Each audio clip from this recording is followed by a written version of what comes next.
all with Earl Sports Picks, and I got it already planned out here. I got your Twitter handle All up. right. There we go. We had the NBA half last night. We got the hockey half tonight. So, Oh yeah. people watch it. You know how we start. I gotta, right off the bat, I'm like, hold on, let me go to make sure it's streaming on YouTube, and there we are. Excellent, we're there. And Facebook's always like a minute slower. I don't know why. I don't know why it doesn't load up as fast. You can't. Yeah. It's bizarre. I don't understand it one bit. I don't.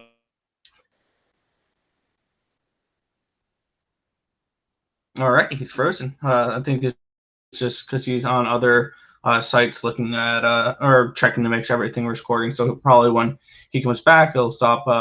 It won't freeze up. So for now, first looks for tomorrow's baseball and hockey slates, and then I'm going to pretend like I know what I'm talking about. There we go. There we go. Oh, there we go. Hey, you know what? I was trying to be entertaining when you were frozen there. You know what? I think it was the face. I think it's that crazy Zuckerberg over Facebook screwing with us. Of course it's Zuckerberg. The lizard running Facebook. That guy's killing us. Oh, look at this. The Plus Money Honey. Plus Money Honey in the house. There we go. Gloria's here. Gloria said you watched it for the first time. Nice. Blues in the house. Orlando. Sir Stimmy. And, of course, Allie's here. And thank goodness I got my tissues because I got a sneeze coming on. Excellent. That's the way to start the show. Oh, yeah. My wife's like, I can't believe you sneeze sometimes live. Like, how am I going to hide that? I can't just stop the feed. Got to blow your nose. Just go cover up the camera. Give it a minute. Whatever. Cover up the camera, mute the microphone. I'm just kidding. Tough law, yeah. I'm not that quick to mute it. I probably could have muted it, but you know what? Sorry. Look at this. Look at this one. A downgrade from last night. No, you didn't downgrade. You just improved in other areas. We downgraded in NBA, yes, but we're upgrading in NHL. So that's the way we're going to approach it tonight. Thank you, Gloria, for the bless you on a sneeze. Definitely. So, I sneeze. I let it all hang out here. You know that, folks. We sneeze, we cough. I need a drink. What happened? It happens. What am I going to do? It is what it is. But so we got Nick here tonight. Yesterday was like a little NBA show. Hopefully it doesn't freeze. Maybe it was just Facebook screwing with us. Who knows? I get a Gazoon-tight. Plus Money Honey's going really old school with that. So you're the hockey guy. You're the hockey guy. As much as I've won some hockey and I've had winning season in hockey, I tell people. I remember I went on with Adam Burke for Beating the Book podcast with him back in the day. And he's like, how do you, come up with your hockey? And listen, I come on shows and I really just come off the cuff. I'm not really preparing kind of notes. I'm just kind of talk like I talk in real life. I'm a real person, So I'm like, I got to tell you, Adam, and you've seen me do shows where I just joke around. I bring up guys from like the 90s. Really, because those are the guys I know. That's who I played with on EA. Oh, yeah, I like the Oilers today. I think Wayne Gretzky's going to get you a goal, and it's going to be good. Right? I mean, Wayne Gretzky. He's playing. And with it, Keith Tkachuk, he used to play back in the day. I think he was on the Oilers. Was he on the Oilers or it was Vancouver? Where was he at? I don't know, but his kids now are in. Are they? They play. Brady and Matthew Tkachuk. One's with the Senators, one's with the Flames. So you'll never see in my NHL write-ups of the Cold Cash, I never really mention players because I don't know players. I'm a guy who likes my hockey based on now it's tougher little this year. And I don't know. You tell me how you do your cap it for hockey. But I find this year, for me, I was always kind of like the guy who went against, like I jump on the team early because hockey always had these like long, like 14-game road trips. You're playing like 9 games. 3 and 4 days, back-to-backer. So I'd always be on road teams early in like games 1 or 2, fading them in back-to-backs. Anytime they're getting outshot like 39-12 in a game, like that kind of thing. I picked that up from another capper. That was a good thing. I looked at like shots on goal when teams are just totally like outshot and destroyed in their own zone. They come back and you have a better game the next night. But it's a little tough with the COVID. You have teams playing like the Rangers played. The Devils like 4 straight times. 4 straight times, and they swept them. I mean, like I don't think they allowed. I had them the other night as I was like, these guys having a lot of 3 goals to them in 8 games or something. I was like, I got to go puck line. But I mean, it's a little tougher now. Obviously, I find it. Sometimes you got to find your spots, and I always say that in the NBA. But NHL for me has been, listen, it's a winning season. I'll take it, but definitely not as much as I usually throw out. But for you as a big NHL Yeah. guy, what are your thoughts? Share them with the people watching. If you're watching, I don't ask much. I just ask for likes on a video and throw in a comment. And we just lost. What the heck happened here to Nick? Oh, I'm still here. I was trying to switch over to my new camera because this one's kind of fuzzy. I thought because it has my. Yeah, I was trying to get it to see if I can switch it from my my camera on my laptop because I just got a new webcam on top of my laptop, and that camera is so much clearer. So I was trying to switch it, but I'm not going to mess with that right now. I wonder how do I. Where's Ali? How do I switch sides? Is there a side switcher upper? There's no side switch, right? Because I can't put his name. I'd rather have your name under your name over there, but I can't do that. Mm-hmm. No, it's no big deal. I think they know who you are by now. Yeah, I hope they know who I am. I mean, we definitely don't look like. They'll be like, this guy's name is Nick now. What? So yeah. I'll give him a follow, and we're gonna talk some. We live bet in NBA. Your brother comes in with. Of course, we're live betting NBA. What do you think we're doing? Whatever. We're cold cash on the ice tonight.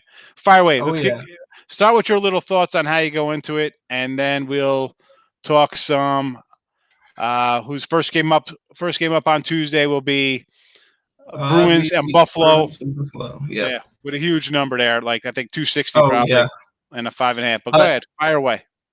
Plain simple. Starting off with hockey, I don't lay more than minus 150 on any given game because I look at hockey like I look at baseball. Anyone can win at any given time. Parity in the NHL is very, very high.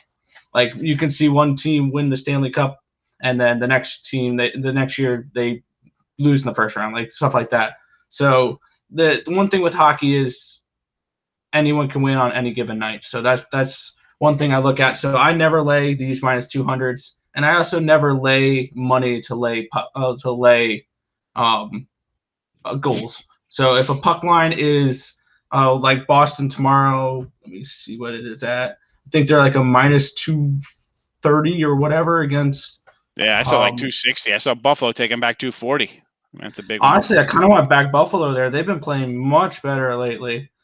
But let's see what it is. Like to lay a goal and a half for Buffalo tomorrow or for Boston tomorrow is minus 110. Like I will never lay a minus tag to lay minus goals. That's just not. I will lay off the game or I will look at a total. Like that's the way I will approach big games like that. You bring that up, and we did. And Ali, that didn't work. You saw I was just playing around with the picture there. It didn't pop him up on the other side. But I was saying that we're talking about run lines on Capra Q&A on Sunday night, and same thing for baseball. I'm the same way. Like I'm not. Oh, I'm going to take plus 1.5 runs, but I'm going to lay 150. What? No, I don't want my team to lose by what? You're thinking? Yeah, my team's going to lose by 1 run or 1 goal. No, take the shot. If you think they're gonna lose by a goal, just take them on the puck line and try to make don't take them on puck line, take them on the money line. They have a shot of winning if you think they're gonna lose. Yeah. Also, yes, but also if you really like a big dog, like if they're a plus 300 dog and you think that it's gonna be more of an under game, like if it's priced at a 5.5 and goes towards the under, and I'm thinking, okay, there's a potential where this could be a 2-1 game, a 3-2 game. Maybe, but I don't try to turn dogs into small favorites. That's just not a way for me to win long term. And I just look for in NHL. I look for dogs and I look for small favorites of minus 130 or lower.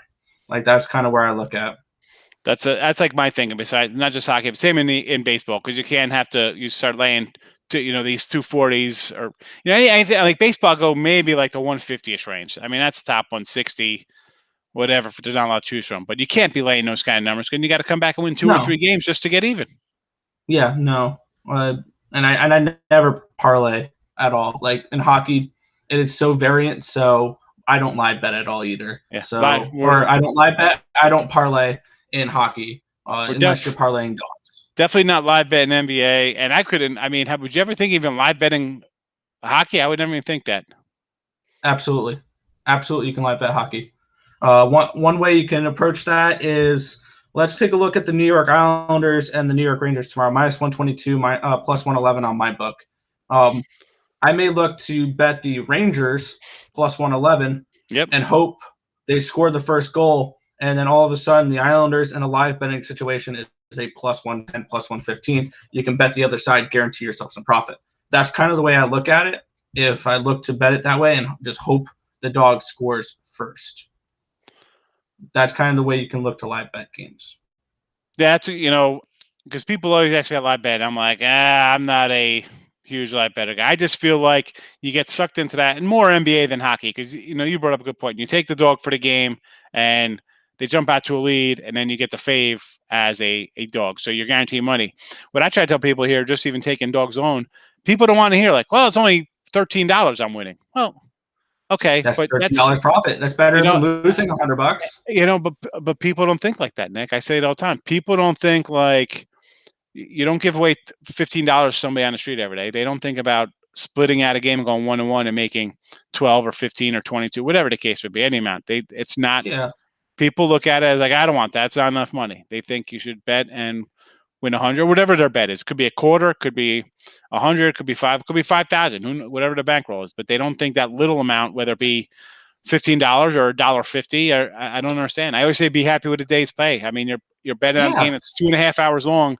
Why wouldn't you take a profit, whether it be $3 or 300 or 3,000? I mean, oh yeah, I've heard long term, around 99% of sports bettors are not profitable long term. So if you're making profit on sports betting in general, even if it's $1 a day, you are part of the 1%, because it's very difficult to be a long term profitable sports bettor, is what I've learned. So games like you kind of limit ourselves. You're not taking fades of more than 130. Now, listen, that could be a little low, Gabe. I mean, for me, I might go to like a 150-ish range. And once I get over that, I'm thinking just straight puck lines. I mean, but I mean, if 130, I mean, I think 130 is not terrible. That's almost like a home field in football when you're laying a 3. To me, you're thinking, that's not really a terrible fave. Listen, everybody has different ways of coming into games. I'm with Gabe. I said I could lay 130. That's not going to hurt me, especially now. Let's be honest. Some of these apps and sites you go to, the standard juice is 120 on games. Like 115 is basically a minimum. It used to be. The old days you'd bet it was 110 either way. That was it. Then you saw some maybe you see a 125 on a 3 where somebody had a 3.5 at 110 and a 3 at 125. Now it's basically 115 is almost a standard. 120 is kind of like the norm. So I'm like, what? I see a 126 if I'm laying a point and a half. I'm like, you know what? Why even lay the points? It's $6 basically off of their usual 120. So, I don't know. I can see 130 maybe being a little for some people. But listen, people they like how they make their money. Hey, I'm not going to complain about it. And one way I will look at favorites that are like -160, -170 without laying a puck line is regulation bets could be interesting as well. If you think that they're going to take care of business but not win by 2, maybe just take them in regulation. So that's another way I'll go. Like I had, where's my hockey plays for today? Like one of my hockey plays for today, I didn't want to take Minnesota at the -150, so I took them plus 100 on the regulation line. Yeah, the regulation. Someone asked, like, do you just go regulation for hockey? It's different kind of odd. And listen, I take a fave. I had never even thought of doing that, because if I had a fave dog, I'm thinking they're going to win either way. So I'm not, doing that. But again, you got to adjust your kind of betting. And Allie here's coming what you said. Like live bet. If you're on one team and they get down or they're up, whatever, you come back the other way and you guarantee the money. Oh yeah, nothing like guaranteed money. So if you play it right. Yeah. So listen, we got that Boston line is huge. So obviously for me, that's going to be usually like a no play. I don't even look at it. Rangers, I would just look at because they're playing so good and we're getting them at plus money. Yeah, I'll probably lean towards the Rangers tomorrow, which as an Islander fan, as you can tell, right? doesn't feel great, but I don't care about betting on my own. This is one thing I've learned about being a sports bettor, and my brother's commented on this a few times, because a few times this year I've already bet against the Mets, because I describe myself, I'm cold-hearted now when it comes to sports. I don't care about if it's my team or not. I will bet against them. If I find there's value betting against my team, I don't care. So like betting the Rangers tomorrow, it's probably something I'll look to do, but I'll probably look more towards the under because I believe the Islanders and the Rangers have gone under in all 5 or 6 of their games this year. So that's just one thing I would also look at. I had a friend tell me his buddy loves Notre Dame, and he always like dimes up on all these Notre Dame games every week. Like, he doesn't care what the lines are. He's just bet Notre Dame, loves Notre Dame games. He's a fan. Whatever. He tries to go to like 2 games a year out there. And my buddy said to him, he's like, why wouldn't you just bet like a season win total for like 5 or 10 grand? And then you're locked into every game already, and all they need to do is win these games, and it's a guaranteed set of money. Okay, you won't get that till December. But that being said, I mean, it's not risky. You can't lose it all by then. Yeah, but on that, I mean, like if you're laying, it's Notre Dame. You're laying numbers every week. It's an inflated number. Unless they're playing Alabama, right? I mean, yeah, but I mean, they're favored all the time. So like you were saying about betting your own team. If you want to bet your own team, and people are like, "Oh, they're my team, I'm going to bet them." All right, you know what? Lock yourself in on the season win total and just avoid them for the year, and then you have something every game on them, like you want them to win all the time. Yeah, like one thing I will not do with the Mets is I will not bet them with DeGrom on the mound. Number one, they always seem to find a way to screw him over. Number two, you're laying a $2 price tag to do it. So Marie says he's like, if he's putting the money down, he doesn't like the way you go more than 125. All right. Hey, okay. That's I don't whatever works for you. I don't whatever your betting style. You got to keep it. It adds up. You get into that. Once you're over that 150 mark, you got to win 2 games. You got to win a game and a half to get easy. What's the Blue say? He doesn't like to go. I very rarely lay minus 150s. Yeah, 170. That is like the literal top of the mountain for me if I'm up there laying money line. I mean, if it's 170, I'm finding a way to bring it down, whether it's regulation line or puck line. I'm not betting minus 170. Or in those games, I just look at totals. Thanks. If with that Boston game tomorrow, or I see Pittsburgh here, or Dallas tomorrow, or Toronto tomorrow, we have 1, 2, 3, 4, 5 teams that are minus 200 or higher tomorrow on this slate. So I'll probably look at a lot of totals tomorrow. Or if you want to find a way to, if you really like Boston tomorrow and you really want to find a way to bet them, team totals. It's a great way to try to bet favorites without having to worry about the opponent. We're talking some hockey talk and hockey. I got to pull up your little tweet there. That's why I got to, with some hockey chat and how you bet hockey. Because listen, I come in with a hockey game, and a lot of times when I come in with the free picks on the bottom, we just mentioned the free picks, and it's a lot of time we jump into the chat because everybody's got a million games we want to talk about. And although with Allie on the Picks and Parlays page here, the Plus Money Honey, we do Q&A sometimes. And even here we get back into back and forth because people ask questions about, what's an underdog? What's the first 5? What is, right now, what's regulation betting? People, might be thinking like, what, huh? What do you mean regulation? What is that, soccer term? So we're talking some hockey with Nick Earl, Earl Sports at Twitter there. We got it all lined up, and we had the other half, the NBA side of the business last night. We got the hockey side of the business today. And thoughts, again, put them in the chat, give it a like, and I'm with Nick. You guys heard me a bunch of times, like baseball, basketball with huge double-digit faves, and hockey. I'm like, I don't even look at these games a lot with the big numbers because even on a run line, I'm laying 136 with the Dodgers when they're laying 280. I mean, on hockey, it'll be the same kind of number with these games. I mean, Boston 260.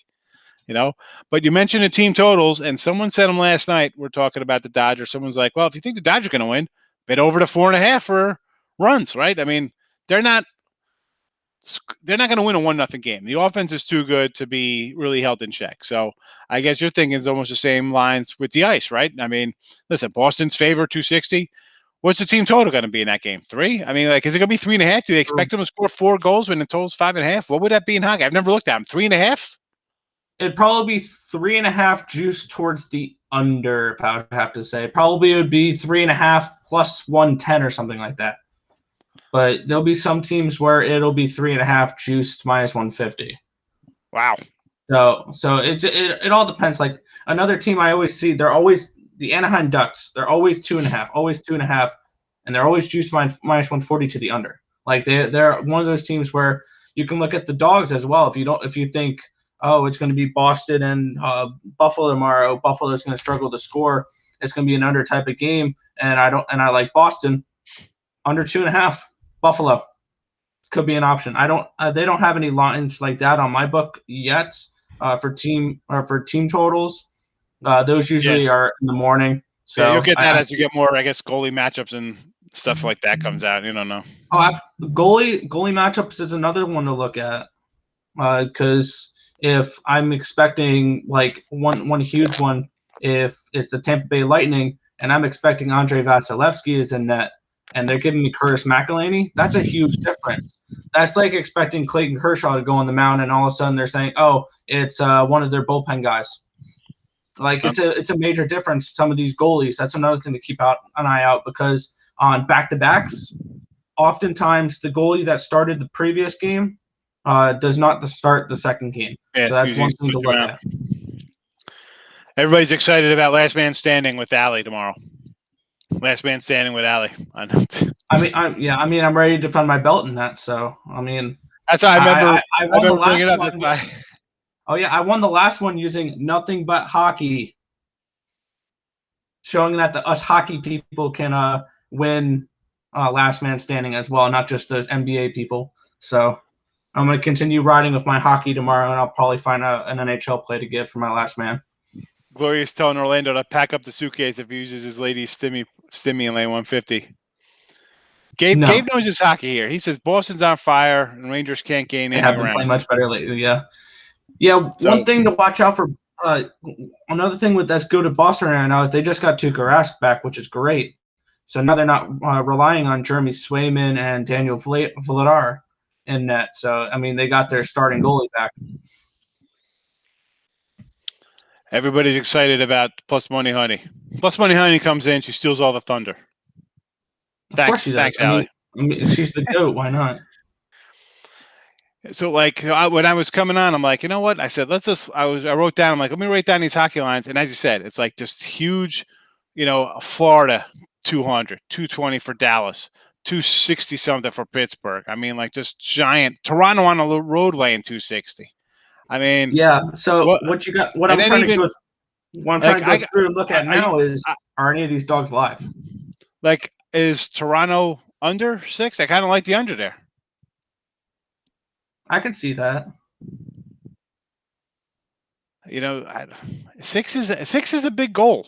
That's a big number in hockey. You don't see 6.5s anymore either. There's unders have been hitting like absolute crazy in the NHL right now. So that's another thing to keep an eye on is where these trends are going as well. Because in the beginning of the season, these 6.5s in the Canadian division were cashing like nothing, and now you don't see a 6.5 in sight. So. The Walrus likes Mando's evil NHL 11 twin better than they're calling your brother Mando last night. You know what? I guess I'm an NHL capper. Somehow I've had winning seasons over the last 5, 6, actually probably going back to 2014. I've somehow managed winning seasons on the ice. So again, I've just kind of find those little angles to rock it out. Yeah, Conor McGregor I thought he was a boxer. I don't even know Conor McGregor. Isn't he the MMA guy, Conor McGregor? UFC fighter. Or Ewan McGregor. Or is he Ewan McGregor's the actor, right? Ewan McGregor's Obi-Wan Kenobi. No, he's not. Sir Alec Guinness is Obi-Wan Kenobi. There's only one Obi-Wan. There's only one Obi-Wan. He's the original. Alec Guinness is Ben Kenobi. Ewan McGregor is Obi-Wan Kenobi. Kenobi is the older Obi-Wan. Yeah, you know what? You're right in that sense of the word, because Obi-Wan was the young guy. You're right. Obi-Wan Kenobi. Obi-Wan. That's a name I haven't heard in a long time. What about the Brewers, KJ? Come on. We're coming in looking for some baseball picks for tonight before the first pitch. We got 10:30 Brewer action. I thought Brewers already started. Yeah, Brewers are started. I got the Brewers in the under tonight. I've got the Brewers first 5 and full game. I got Brewers plus 130 and under to 7. That's what I'm rocking out tonight. I also had what else I had today? Yeah, I had Kansas City under 8.5. I had Boston under 8. That was a nice fat loser. I'm like, you know what? Maybe I had Boston over yesterday for game one. That was a nice loser, a miserable day yesterday. And I'm like, I'm coming back with the under again. I said, I over yesterday. I'm coming back under today, thinking we get some good pitching from Giolito and Evaldi, and it Well, was what happened over with in the first Giolito inning. this morning? Like, I wasn't able to I, watch the game, but I was sitting in class because I had a class at 11, whatever, and I was like, and then I think Anderson hit a home run at the top of the first. I'm like, cool, 1-0. It was 1-0 Chicago, and then all of a sudden 1-1, 2-1, 4-1, 6-1. I'm like, what the hell is going on here? I don't know what happened to Giolito. He gave up, I think, 7 runs on 8 hits and 1 innings pitched. Like, that probably killed any hope of him winning a Cy Young. Like, that type of performance, I know it's this early in the season, but he's going to need to, like, really step it up the rest of the season and not have a single game like that anymore in order to think about a Cy Young. well, the good thing is that only in like the third start of the year you can have a bad one like that. So, Oh, yeah. you come out and have a couple, 7 innings, 1-run game. That'll bring those down. I always say, you can't get too carried away with an ERA in April just cause, a 2-inning game hurts you, or even if you go 4 and it's, you get pulled with, a couple bad outings. That's why I like, end of May comes around, it's June, then you start looking into a lot of the ERA stuff. Because That's then what I mean. they've had plenty of innings to really have those in effect. Plus, Allie, the last Woody standing contest starts tomorrow. Morning Wood. Bring your best play. Here we go. Picks a parlay. If you don't follow the picks a parlay, I don't know how you don't know. I mean, it's the network's the same all over the place. I mean, so we're mentioned all over. But Allie's show is off the hook.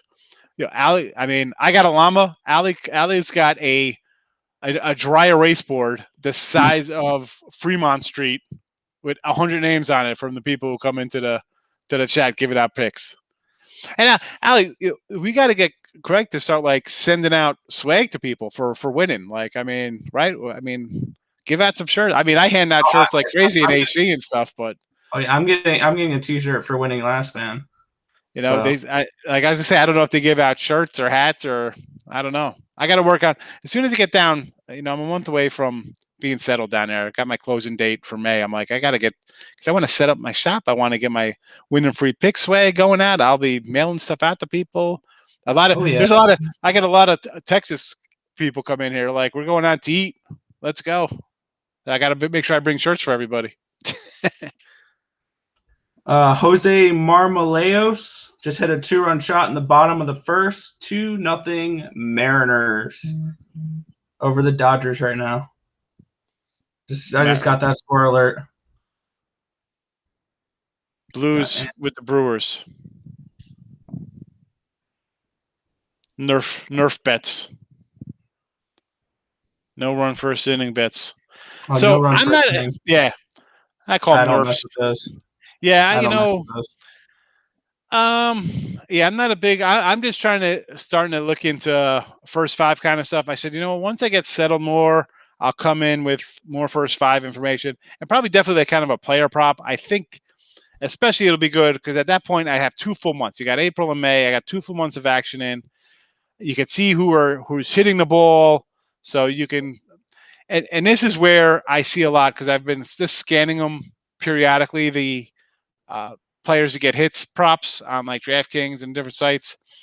A lot of the times though, you're laying like you're laying the money. You're laying 220. There's no. You have to go to like, will they get 2 hits or more than 1.5 to get like plus 135 or any kind of plus money there. So obviously, I need if I'm going to be. I don't want to lay 196 or 260 for a guy to get a hit. No. Will he get a hit? I mean, maybe. Yeah, but I mean, hopefully it doesn't go over. Like, yeah, I mean, I did one the other day. I'm like, you know what? I had a couple bucks left. I said I put it all on Acuna to get a hit. I'm like, this guy's crushing the ball. Why wouldn't he get a hit? And it took him to like the other night. It took him to like the 6th inning and get a hit. It wasn't like an easy one. It wasn't like my Buxton home run. Nice and easy. Nice. And waited out. But yeah, so I think there's. I mean, obviously, people are doing it because they have it out there. I think you could probably make some money on those hit totals, like in a game, based on after 2 months. I mean, you're going to see guys who are just raking. I mean, it's excellent. You go to like MLB.com and pull up a player and look at his game thing, and you just see one hit, one hit, one hit, one hit, or a bunch of zeros for like guy like I had Gary Sanchez last year. I took under like 14 or 15 and a half hits for September. I'm like, this guy had 9 hits in August. I said, how's he gonna? He's going to start sitting. They're going to pull him out because he's a defensive liability. He's not even going to get at bats. Sure enough, he ended up with like 11 hits, and it was a winner. There you go. Yeah, I mean that those are the type of stats where I feel like you have to ride the streaks. Now, if you see someone's hitting 2-3 straight games, start betting it every single game until they stop. That's another thing you can look at, and this is bring it back to hockey.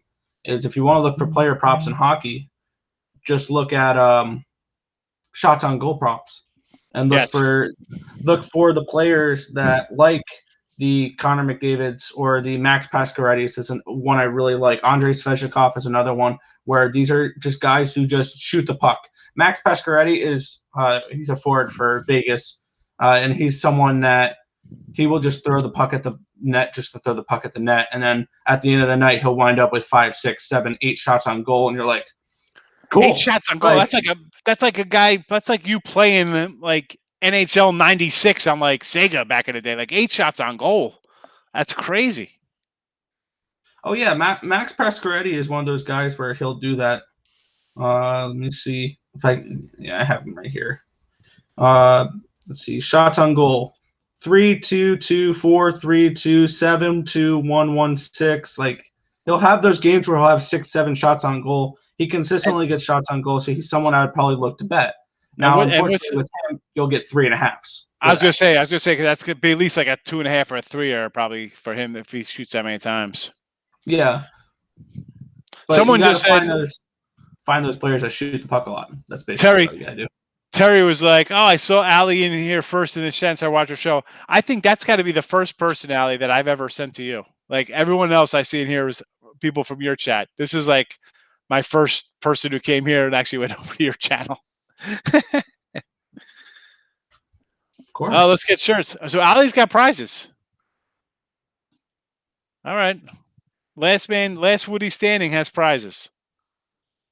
Yeah. My show we have laughter. I'll send out paintings. We got plenty of paintings. I got box full of drawings. We could do anything. We got holiday paintings. We got that little snowman dude from Frozen. I got owls and pumpkins. We got you covered here. We'll send out nice homemade housewarming gifts. Nice. I'm really shocked. I guess everybody's interested in the hockey talk because there hasn't been really much about what are we doing in the NBA tonight because the Lakers are in the first period against the Jazz again. So there've been nobody really asking for live stuff. So we really had their attention. We really got their attention with hockey. People are like, "Oh, we're hockey. What are we talking about here? Let's find the winner on the ice." Yeah, because the great thing about hockey is they won't sit out because they're playing a second game in a second day.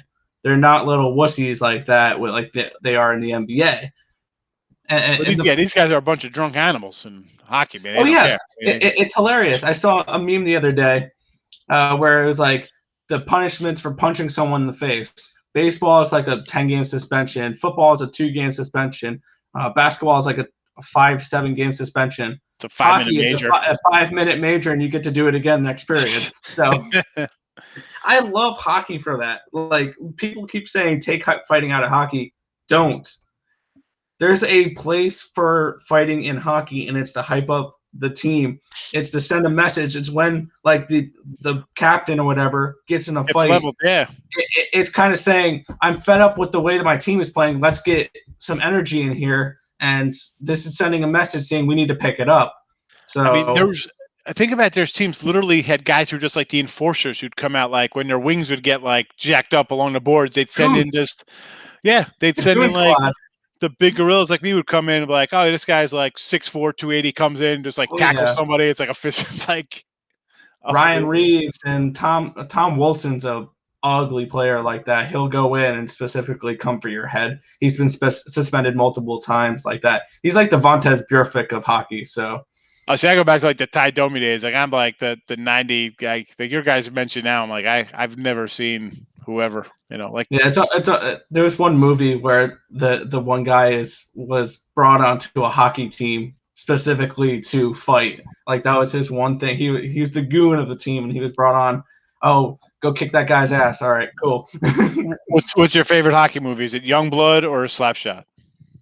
I love Goon, and that Goon? was the movie I was just. Oh, it's not a family friendly movie. I'll put that out there now, but it's hilarious, and the guy's brought on specifically to fight. Miracle's another great one. Miracle, the Rangers, right? Oh, the No, USA. Yeah, that's a great one as well. Why do I think the guy was like the Rangers head coach? I don't know why. Because it was a miracle the Rangers won in '94. Probably why I'm thinking that. I don't know. How about on the ice today? So I could just put something up here in the chat. What do you think is if you're throwing out something for the show? Take a look at the card here. Because you're like me, I can't lay any of these huge numbers. I mean, obviously for me, I'd probably be under. I'm going to throw out a under Toronto 6 here. Is going to be my. I don't hate that. That's at plus 100 on my book. Rangers plus 111 could be a good play as well. Yeah, I was looking at that one too. Or it's plus 111 on my book. So, and one thing I like about mine's an offshore book, but mine is minus 105 type stuff. It's not minus 110, minus 110. Yeah, well, listen, those are tough to find places that do those kind of numbers. They're offshore. That's why. Yeah, well, that's why. Exactly, that's why. Because we'll give you Rangers plus 111. Yeah, I'll take the Rangers plus 111. I like the under for that game as well. But yeah, I can't attack any other games. Like the only other one I can really think about is Anaheim and Los Angeles because that's the only one within like my betting. And I'll tell you what, even when I see like a number like 140 this year, I'm thinking a reason like I'll start writing this up as like a puck line play. I'm like, all right, I'm going to do regulation play as well. I mean, you got the Kings coming in. They've lost 2 straight to Vegas, and yeah, Anaheim's been a little bit better lately. How are both teams in off losses to Vegas? How the heck does that even happen? Like, I mean, the Kings haven't played since the Kings haven't played since the 14th, and these guys played yesterday against Vegas. That's funny. Yeah, I mean, the Ducks have been playing a little bit better recently. Other than the losses to Vegas, they beat the Sharks 2 games in a row. They beat them pretty well I think it was 4-0 and 4-1. So it was something like that. I mean, I think you got to look at little Anaheim here. All right, so the Kings won 5-1. Anaheim went plus.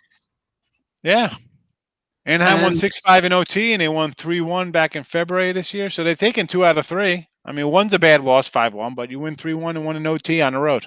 Or no, at home they won 6-5. I'm sorry. Can't argue with that. And let me take a look. And I mean, their goalie for tomorrow is probably going to be John Gibson. His record looks really ugly, but in the beginning of the season, he was known for one of those guys that can stand on his head and get you a 1-0, 2-1 win. And this LA Kings team is just not playing good right now. So I'll probably end up laying off this game, or it's going to be called a dog or pass type of play. I learned that from another podcast I watched. It was for UFC, but it's called the dog or pass podcast. And like for some of them, they'll be like, yeah, it's a dog or pass on this spot. It's a dog or pass for Ducks Kings tomorrow, I think. So, and what's unfortunate is with these minus 200s, it's the good teams that you want to play. It's the Colorados of the world. It's the Bruins against the Sabres of the world.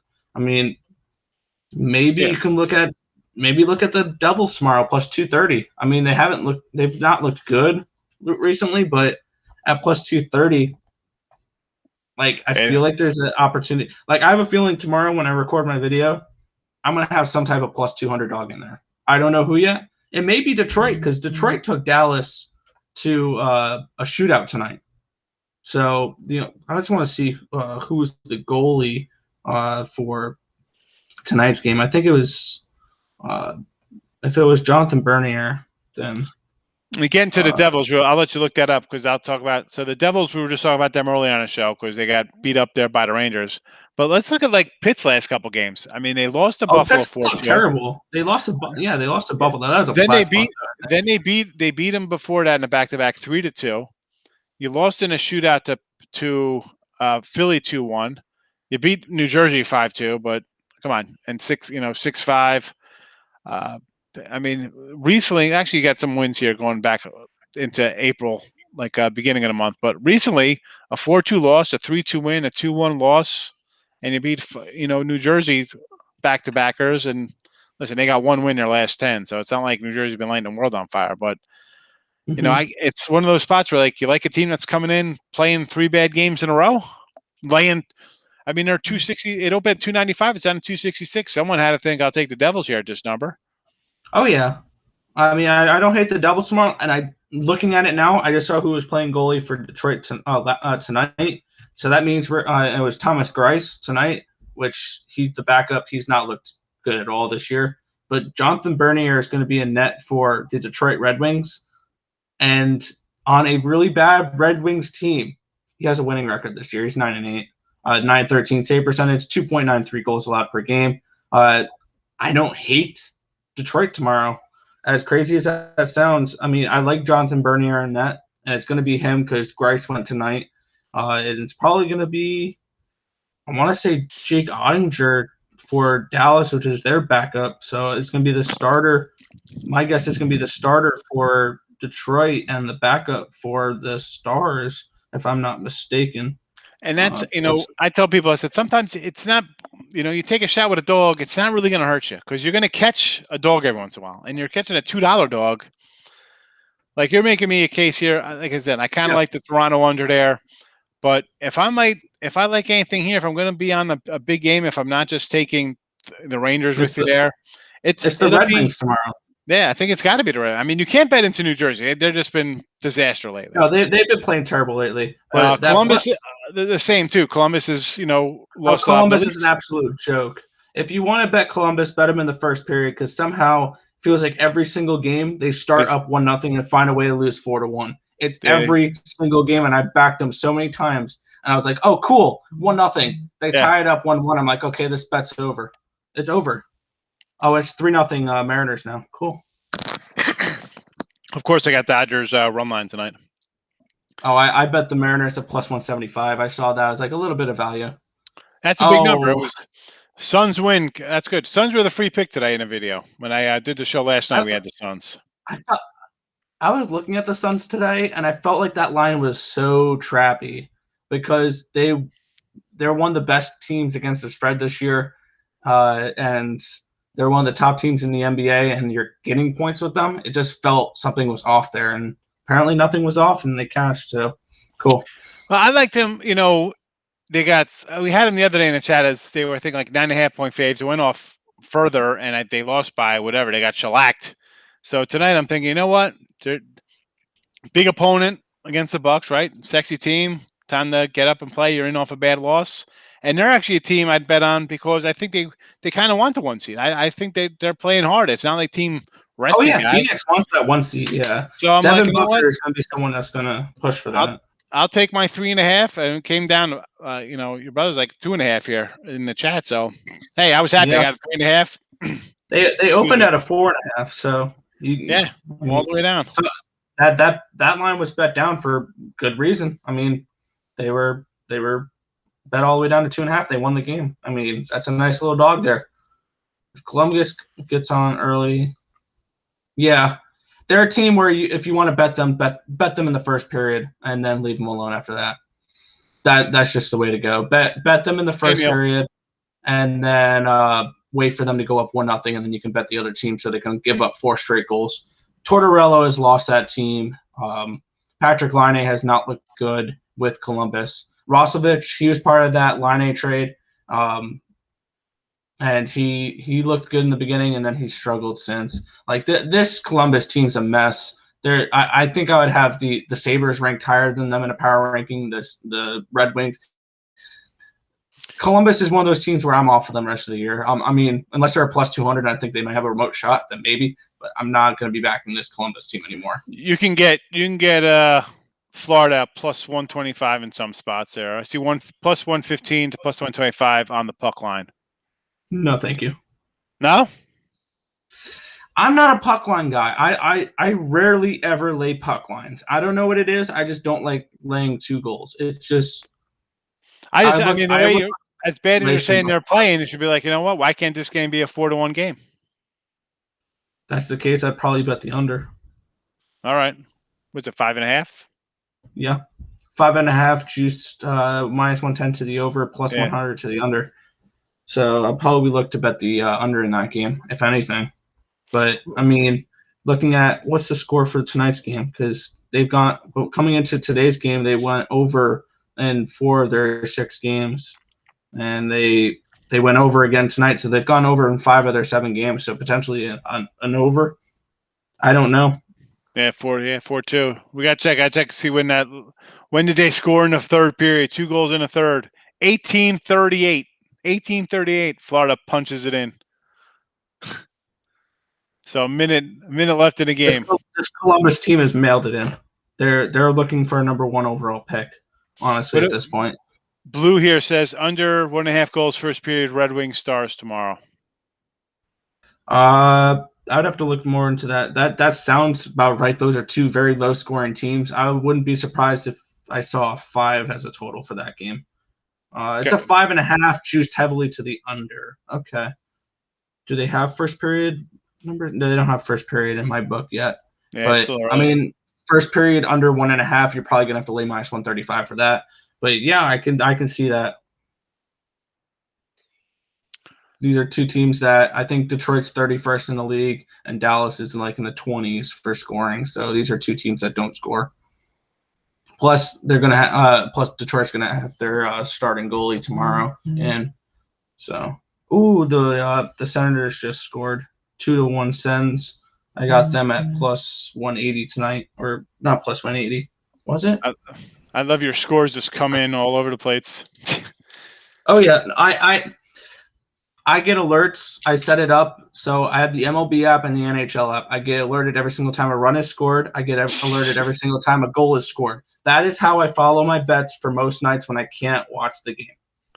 It's just so I know at the time, I know the score. So it's just something I like to follow. I thought I hear the things going off in the background. It's like beam, beam. Oh, yeah. Let me turn off my ringer. No, I don't mind. It's fine. At least I know something's going on. Yeah, that's just it's either MLB or NHL. So I get at night I get a lot of alerts, but it's fine. That's the way I follow my stuff. Yeah, well, you got the late action going. Yeah, it's just my normal card. And then for hockey today, I'm already 2-1. Nashville won for me there, but I had the under in that game as well, so that was my only loss. I had the under in Carolina, Tampa. I have Minnesota in regulation; they're up 3-1. I have Ottawa +184; they're up 2-1, and I have Montreal and Edmonton under 6 goals. It's 1-0 in the second. So I'm looking at around a 5-1 day. If you're looking for ice winners, here's your guy. Yeah, and I do videos every single day on it, so I give out my picks. So what? I mean, I got the Twitter feed up here. What do you got? Your YouTube channel? Where are you at on YouTube? We'll let everybody know. Earl Sports Bets. That's just that simple. Earl Sports Bets. Yep. And that's then it. also Type it follow in. me on my Simple Twitter. stuff. Yep, and I'm starting on my Twitter now. I put out my card before game time every single day. I'm going to start doing that. So, yeah, we need some hockey picks tomorrow, Gloria says. Well, yeah, I'll have my full breakdown after I do all my research because I'm going to be doing MLB handicapping tonight, and then I do my hockey in the morning because MLB is more of an urgent thing for me to handicap because if I wait till the morning, I will lose 20 cents on some games I really like. Like I've had some games where I bet it at night, and the next morning I will look to give it out as a play for my video because my brother and I we record our baseball videos around 8:30, 9 o'clock in the morning, and I'll be like I can't give this out anymore. I had so and so, and they went from a +120 to a -101 now. Like I can't give that out. All the value's gone. So that's why eventually I want to be able to just post my stuff at night and call it a day. But for videos, I unfortunately have to do it in the morning because that's also when the first 5 lines come out, and I use those a lot as well. I always say, like, I come in at nighttime, I'll load up my baseball ahead of time, and most of the time I'm a little ahead of the curve on the numbers. Same with football. I'll be out on a Tuesday for weekend football, but you wait. Things don't have. It's lines move. Right? Yep. We talk about the Suns in the chat here. It was 3.5 the other day, and then it come back game time. It's down a whole point in a day. If people like to wait, I don't know. I'm not. I'm not waiting. I'm not thinking. Oh, I'm going to get No, a better. baseball. I don't wait. The only games I'll wait for baseball is if I'm looking to bet like against the Yankees or Because against that the line will Dodgers. just go up. If you're taking Oh a yeah, dog, I guess you can wait a little bit. As a if big you're name, looking it's for going to go up. Yeah. yeah, if you're looking for huge dogs, they're like plus 200s. Wait till 10 minutes before pitch, because a lot of people what they'll do is they'll add them to parlays. Parlays, yep. All of a sudden, this minus 200 goes up Like, to a minus 230, and you're like, who's laying this minus 200 line? They're parlaying it, and yep. that's causing this line to move up as well, which is giving you a better line if you like. Oh, the Pirates against whoever at plus 215. Like you're getting much better lines like that, especially for people that go up to the window. They'll be like, ooh. Give me the Dodgers. Give me the Yankees. Give me the Padres. Give me the Cardinals. All right, I got my minus 200, minus 185, minus 225, minus 250. I want all my favorites. I want want all the favorites. Yeah, give me these huge minus 300 favorites. No way they lose. Yep, So, no way to lose. That's why. Everybody took that to the bank with the Yankees. No way they're getting swept at home. A Cole on the hill. No. No way. They don't get swept. I faded Cole on that game. I had the Rays first 5. I took them plus a half a run. So if it's tied at the end of 5, I still cashed, and that was a plus 125 still. For it to be at least tied at the end of 5 innings, and they won, and they were tied at the end of the 5 innings. So I cashed that bet fading Cole. And I was looking at that full game plus 215. I just didn't pull the trigger on it, unfortunately. I didn't pull the trigger. And here's the thing: I always tell people, baseball comes. I'm seeing the 3-game win streaks, losing streaks. I'm jumping on those trends. I'm following them. And granted, sometimes I don't just blindly bet because you have like the A's laying 240 because they've won 7, 8, 9 in a row, whatever case. I'll go run line there, but I'm still going to be on the team. I'm not, like the Padres the other day. I'm like, I'm not betting against a team that's won 9 in a row just to take the Padres and say, oh, I got plus 103. Like that's not a worthwhile cost for me at plus 103. No. You're getting the Yanks have lost 4 in a row and they're laying $2 versus a team that's beat them 15 or 20. Take Tampa Bay. Take the team. Oh, that's yeah. been in. The team now that's 5-1 against the Yankees this year. Yeah, like, and they're getting $2. The Rays have owned the Yankees, and you're getting huge plus money to do it every game. Like, they think this Yankee team. Wow, that's a whole other conversation. No way the Yankees lose 2 in a row. No way the Yankees lose 3 in a row. No way. Good thumbs up to Michael there. Stop. I love people like that. No way they lose this many in a row. Thank you for giving me a better line to bet the opposite way. That's all I gotta say. Terry, I got some MLB loaded up, but something early. I mean, for this Dodgers-Seattle game tomorrow. Don't force plays. I lean towards Seattle in that match just because of value. That's it. And there's so many. I've come down a little bit. It has. I haven't bet it yet. I mean, I saw like.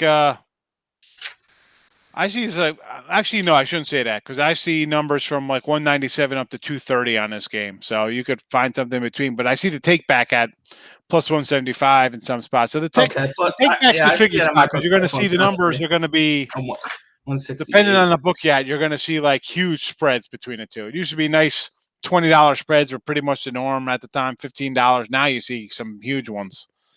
Oh yeah.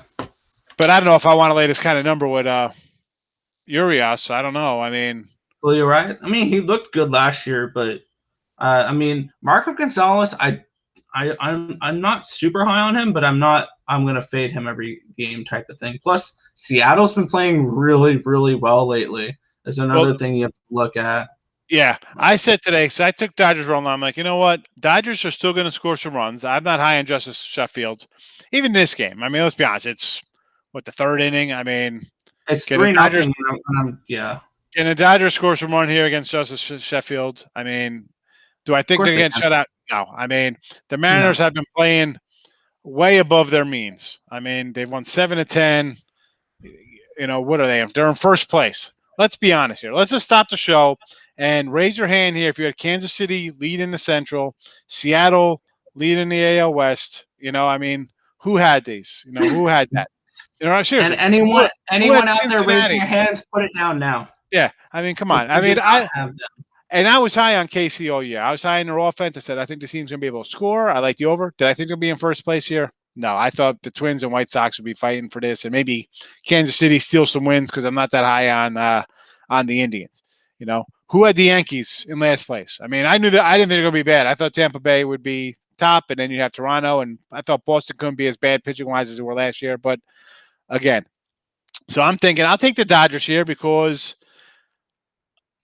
is this team going to perform like this? All right, you're going to put together some wins. I get it. But you're going to come back to the pack. Like I'm not expecting the Marlins to have a playoff year like last year. That was a No. short year. They played guys. Over their head, and they're still under 500, weren't they? I believe so. I want to say they were. I don't know. I had a crazy future ticket for them to win the East just because I was thinking, if a player got COVID last year, I'm thinking the entire lineup's going to go down. How do you just pull out like two guys? He's around everybody. Wouldn't the whole team be infected? I don't know. That's a whole nother show for how that works. Oh yeah, no, I don't mess with that. Everyone injured, and they're still 200 faves. Yep, it's ridiculous. I mean, they're never healthy. Hey, Elliot, Calgary sucks, but they're down 2-1 to Ottawa, and I had Ottawa tonight. So I mean, that's 2-1 at the end of the second. I took Dodgers plus 1.5 run at even money, and you don't feel good about it. I jump on them now at 3-0 as what's the line at +1? I would grab them to win outright here at 3-0. Let's see what it is on my book. Live betting. Oh boy, here we go. Listen to this one. This is all you. The Walrus coming in. Calls me Potato Head, Mr. Potato Head. Ducks, Devils, Rangers, Panthers, Sabres, 5-team parlay. Straight bet them. The best way to go. I guarantee you. That's a 4-1. That's a 4-1 day. The best way to go 4-1 is to put in a 5-team parlay. Yeah. The Dodgers live betting. The money line's frozen at the moment, but they're +120. Marlins were 31-29 last year. They were over 500. Wait, let me throw that one. What was that one parlay he said? I want to see how much that will pay out. But I can guarantee you one of those are going to lose because he has the Ducks, a +230 Devils, and a +250 or +240 Sabres. And then a -200, a +111, +231. I mean, at this point, throw in the Red Wings. Like, geez. What's that pay for a quarter? If I would throw $1 on this parlay, it would pay out 79. So $1 for 79. That's a 79-1 parlay. Honestly, if you really, really want to parlay those, round robin it. To be completely honest, because if robin action, folks. Oh yeah, if you put $5 on two, these will be the twos for round robins, which will be 10 bets. You put $5 down, it'll be a $50 total bet. You can win $260 if all of them hit. All right, you don't need all of them to hit. And if you're feeling extra crazy, you can throw 2s and 3s, which will be a $100 bet. It'll be 20 different bets, 2s and 3 parlays, $956 if you get them all right. No way in hell I'm betting that though. So I'm gonna delete that before I accidentally hit confirm and spend my money doing that because that's not the way to make money. Because I remember in the beginning of the hockey season, I was messing around with round robins, and for me, it just was too stressful trying to be perfect every night.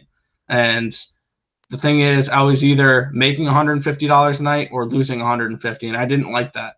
I just wanted to be able to just grind it out, and like I was putting like these $5 round robins, and I'm like, no, I can't do this anymore because my bankroll is not huge. Like I'm 21 and I'm in an apartment in college, so I don't have a huge bankroll. So I don't have the bankroll to lose 150 in one night. Like, Now you got to grind them out. oh yeah, that's why I do 3 to 5%, and that's about it.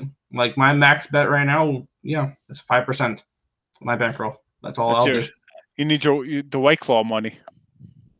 No I don't drink laws, White White Claw. Claws. No, I thought that was a I young don't kid drink White drink. Claws.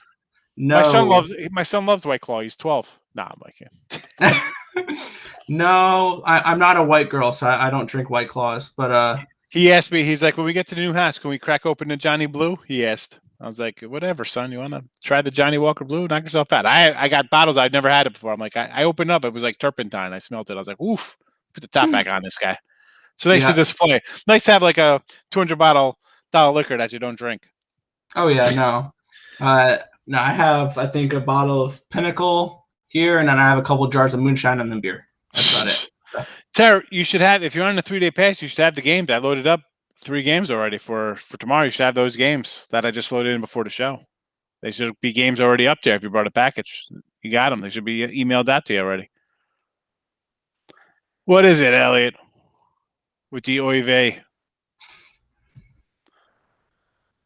The walrus. You're welcome, walrus. See, like I as much as that, here. I mean, my advice would have been like, just a flat out, no, we can't do that 5-team parlay. But get some thoughts if from you're a only guy who throwing knows his hockey. if you're only throwing $2 down on it, whatever.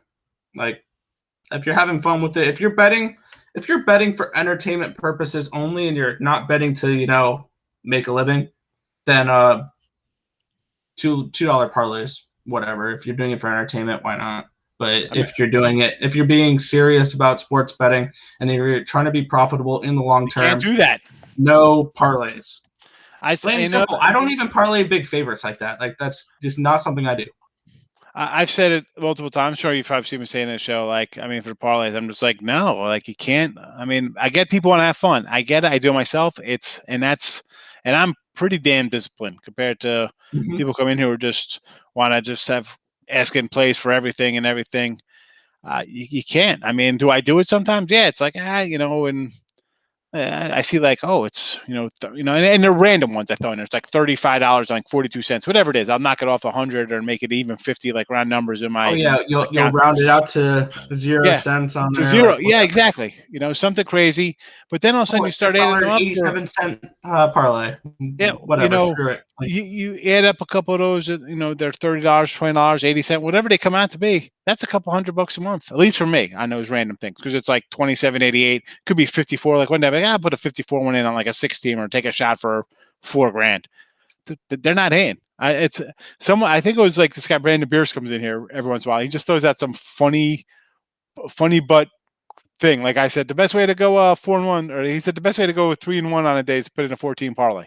And he's right. Like you you like those 5 games? They're gonna go 2-3. Instead of making money because you got 4 dogs, you're gonna lose money because you got them all tied up all together.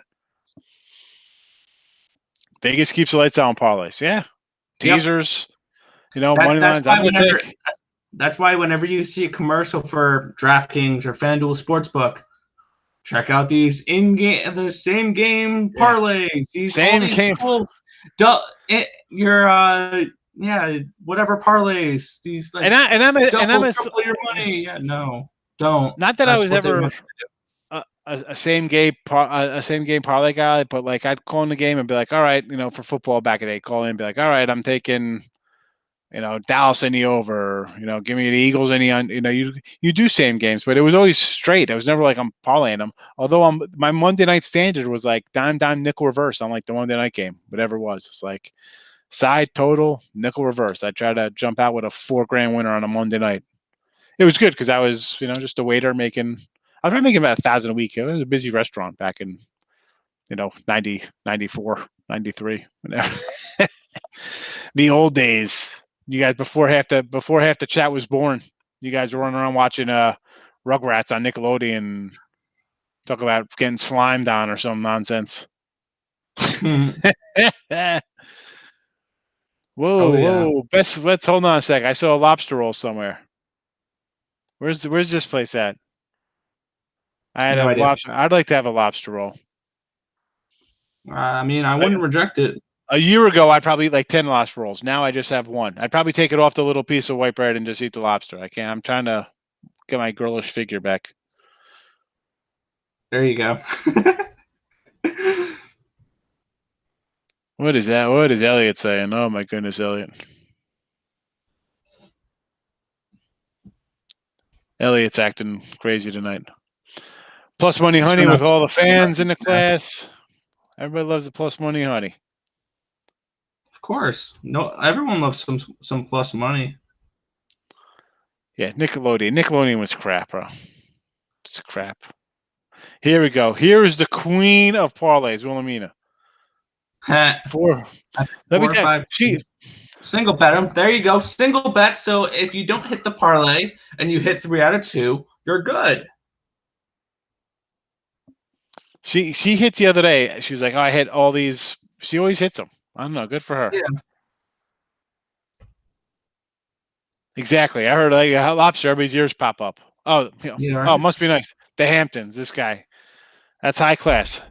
Elliot's high class. Listen, Elliot, I got a lot of class. It's all low. I'm not a Hamptons guy. Yeah, that's too fancy. That's all the way on the east end of Long Island. Listen, I'm basketball shorts and t-shirt guy with a sweatshirt on in winter, shoveling snow in, my Asics, comfy Asics and basketball shorts I got on, my N1s or whatever I'm wearing, Nikes, Booms. Yeah, Hamptons. I'd be arrested at Hamptons. They think I'm a homeless person if I go out there. Exactly. See, I always stayed in the middle of the island. I was in Northport area in Long Island, so I didn't go out to the Hamptons or anything like that. Bobby Van Steakhouse, yeah. No, that's not for me. I'll go to my lobster roll. I'd go. I don't even know where I'd go. Probably, I'm going Seaside, Point Pleasant, down Jersey Shore. Try to find some lobster roll. Not happening. Although my in-laws were up in Maine, in South Portland, and I went up there to move them out. This is going back like a decade. And he's like, "Oh, you got to try the lobster roll at this place." I went. He told me where to go, like around whatever. I had to drive there. Blah blah blah. I'll stay in a hotel because I was like, I can't stay with these people. I had to work on it. I was doing this stuff back then, so I need some spots. So anyway, he tells me the directions to get this place. It's a gas station. Now, I'm from Jersey. You're not buying anything at gas station. But up there, it's like a gas station / Carvel / like lobster rolls everywhere. McDonald's has like lobster roll on the menu. Like this gas station, just random. That sounds like the most New England type thing ever. So yes, and it was good. I liked it. I mean, you think I'm going to have some crazy mayo from a gas station, I'm going to get sick, but surprisingly not. I don't know. It worked out okay. Gas station sushi. Worked out well for my intestines. There are two types of people in the world: Disney people and Nickelodeon. I'm a Nickelodeon person. Well, I'm a Nickelodeon as well. I grew up with Nickelodeon. I'm a Disney World person. I go to Disney World in Florida. But as for the TV show, although I get a kick out of like Gravity Falls was a fun show I watched with my kids. Phineas and Ferb was good. So definitely Disney. Yeah. Nickelodeon, like iCarly. I love Spencer on iCarly. That guy's hilarious. I'll still look up like the iPranky episode with him where he gets like Gibby with the toilet water. Like Spencer's funny. And I did watch that show, and they put it back on Netflix. Yeah, but they only had like one season on there. Like he's funny. Like I mean, I don't know. Like I could watch. You got to, Jerry Trainer. Yes, and I looked up to see what he was doing. I'm like, what happened to this guy? Because he was doing like some YouTube channel, like the From Porch or some nonsense. He was doing some YouTube nonsense. He didn't get into anything really after that. Yeah, he was part of iCarly. He was part of Drake and Josh. Drake and Josh, he was in before that. Yeah, he was the crazy manager at the movie theater. But like he was funny. Like not that I don't want to say he was like John Ritterish, like going back to like my 10-year-old days when I like Three's Company when he was like acting, funny and tripping over the couch. But he had that, Chevy Chase kind of pratfall kind of. I don't know. I feel bad for him. I'm like, that guy was funny. I mean, I wished him good luck, and he got nothing out of it. Some people go on to stardom, other people fade away into obscurity. Oh yeah, Gibby. Everybody loved Gibby and his brother.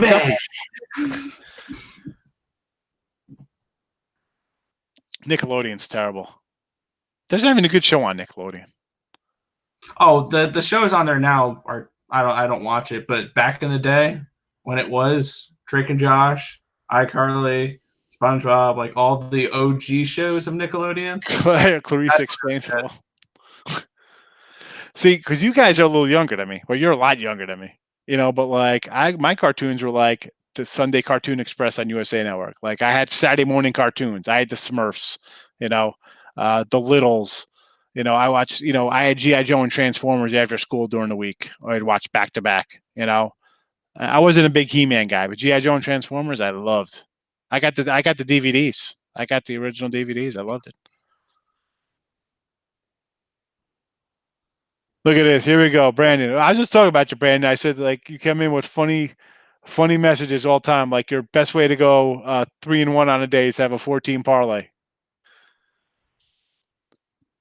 Brandon comes in. The other day he's like, and then freaking Lucas Giolito gives up 7 runs in the first inning. I had the White Sox in that game. I was mad. Jake Paul's gonna fight Jerry Trainer. Screw Jake Paul. I want to see him fight a real boxer. Don't give him some washed up MMA guy that's a wrestler. Don't give him a retired NBA player. Give him a real boxer to watch his ass get kicked. I love this guy when he comes in, plus 100. He's got the best, I don't know. He's just got something lined up to come in and just drops it and leave. That's it from him. It's the best. Oh, yeah. If you can drop something in, get someone to laugh, that's all that matters. Rangers are up 4-0 on the Angels. The Kalishko brothers, they knew how to fight. Rangers are up 4-0. Here, you know what? Why is that shocking you with the Astros? I mean, come on. They broke out of a win. Oh, the Angels. Yes. Oh. I didn't give the Rangers out as a video pick this morning, but I said if it hit 200, I was going to bet it, and when it hit 200, I bet it. So yeah, right now they're up 4-0, the top of the 6th, and they got a guy on third with no outs. Oh, second and third, no outs. Or is ESPN just being slow on me? Looks like a guy on third with 1 out. So they're primed to score another run here and go up 5-0. Dylan Bundy versus Ariana. Ariara's pitched all right, huh? Yeah. Oh yeah. I practiced how to say that name, so it sounded fluent when I said it during my video. So it's Kohei Arihara. So I wish I would have grabbed that. I learned those crazy names. Listen, they're 7-9, so it's not like you look at them like, wow, they're playing really well. But that's better where I thought I'd be with this team. I mean, you look at that lineup, you're like, who are these guys? Oh yeah, Kiner Falefa and Nick Solak and Brendan Howe. I had him the other day. I'm like, I think Dunning was like supposed to be a stud coming over, in the trades. I mean, he came from Washington and he's looked fine. They took him out after 75 pitches. What's happening here? 75 pitches? We're taking guys out of games? What are we doing here? What are we doing? 75 pitches. It's April. Like, come on. Oh, Brewers just tied it. Top of the fourth. Yeah, 1-1. Yeah, I'm looking at my scores now too, so I'll do that. It's right now in baseball: 4-0 Rangers, 3-2 Mariners, 1-1 Padres and Brewers. So it looks like the first 5 has a decent chance of pushing at the very least. And for the NHL, let's take a look. 2-1 Senators, 15 minutes to go in the third. 1-0 Canadians, 10 minutes to go in the third. 4-2 Wild, with 12 minutes to go in the third. And then we have 2-1 Sharks, 16 to go in the second. I had the under in that Wild game, so that's a loser. 5.5. I have the under 6 in Canadians and Oilers, and it's 1-0 with halfway to go in the third. And that was a 4% play for me. I always feel that once we start going off the rails with chat, whether it be in this case Nickelodeon talk, we should always start wrapping things up because it gets a little crazy. So sometimes it goes off the rails. Although this one wasn't too bad, we kind of reeled it back into place because you did a recap of the scores. Sometimes we go down that bad wormhole of things. Like sometimes I'm just like, but we're pulling it back in. Plus Money Honey's pulling it back in. We're talking about Brandon Beers' tweets. He's funny. Rangers 5-0. They're still rolling. Oh yeah. Elliot's saying underrated on the Indians tomorrow. Loving the Plesac, under 8. Plesac and Roden. That's Roden my off. only that game is the only game I have a bet on for tomorrow so far. That's the only one I got around to betting, and I have Cleveland at plus 101. I am doing the same thing I did with Musgrove after his no hitter. I'm fading Rendon after his no hitter. Like, And I mean, it's against Zach Plesac, and it's against the same team, the same pitching matchup. And you think that these Indians are going to want to hit against Carlos Rendon this time? Come on, I feel like this is a first 5 spot as well. Take the Indians first 5 because they're going to want to come out and they're going to want to hit Rendon after he just no hit him a week ago. And this line, I mean, it opened at 7.5. It's going up to 8. Like, it opened at 7.5. People are like, "Oh, I like the under 8." I mean, open at 7.5. It went up. Shop around. Open at 7.5. You're getting 8s. That's not good. 6-0 Rangers now. They just scored again. Well, listen, I'm definitely I'm not underestimating because I had the Pirates opening day and I had them the other day, and I'm going to probably come back with them tomorrow because I don't think that the Tigers lost 4 straight. Who are they to be favored over anybody right now? At least the Pirates play with some. You would get that mark. Yeah, we forgot to mention the marquee matchup tomorrow: Detroit and Pittsburgh. Yeah, I like Pittsburgh. I mean, normally I'm just like I have Pittsburgh right now, so I'm probably going to give them a tomorrow. Usually I'm like I want to just don't want any part of him unless Brubeck or however you pronounce his name is on the hill, but I'll take him getting plus 115 tomorrow. I mean, Fulmer is not some guy I'm like, wow, I can't not bet them tomorrow because Michael Fulmer is on the hill. I mean that's not coming out of my mouth.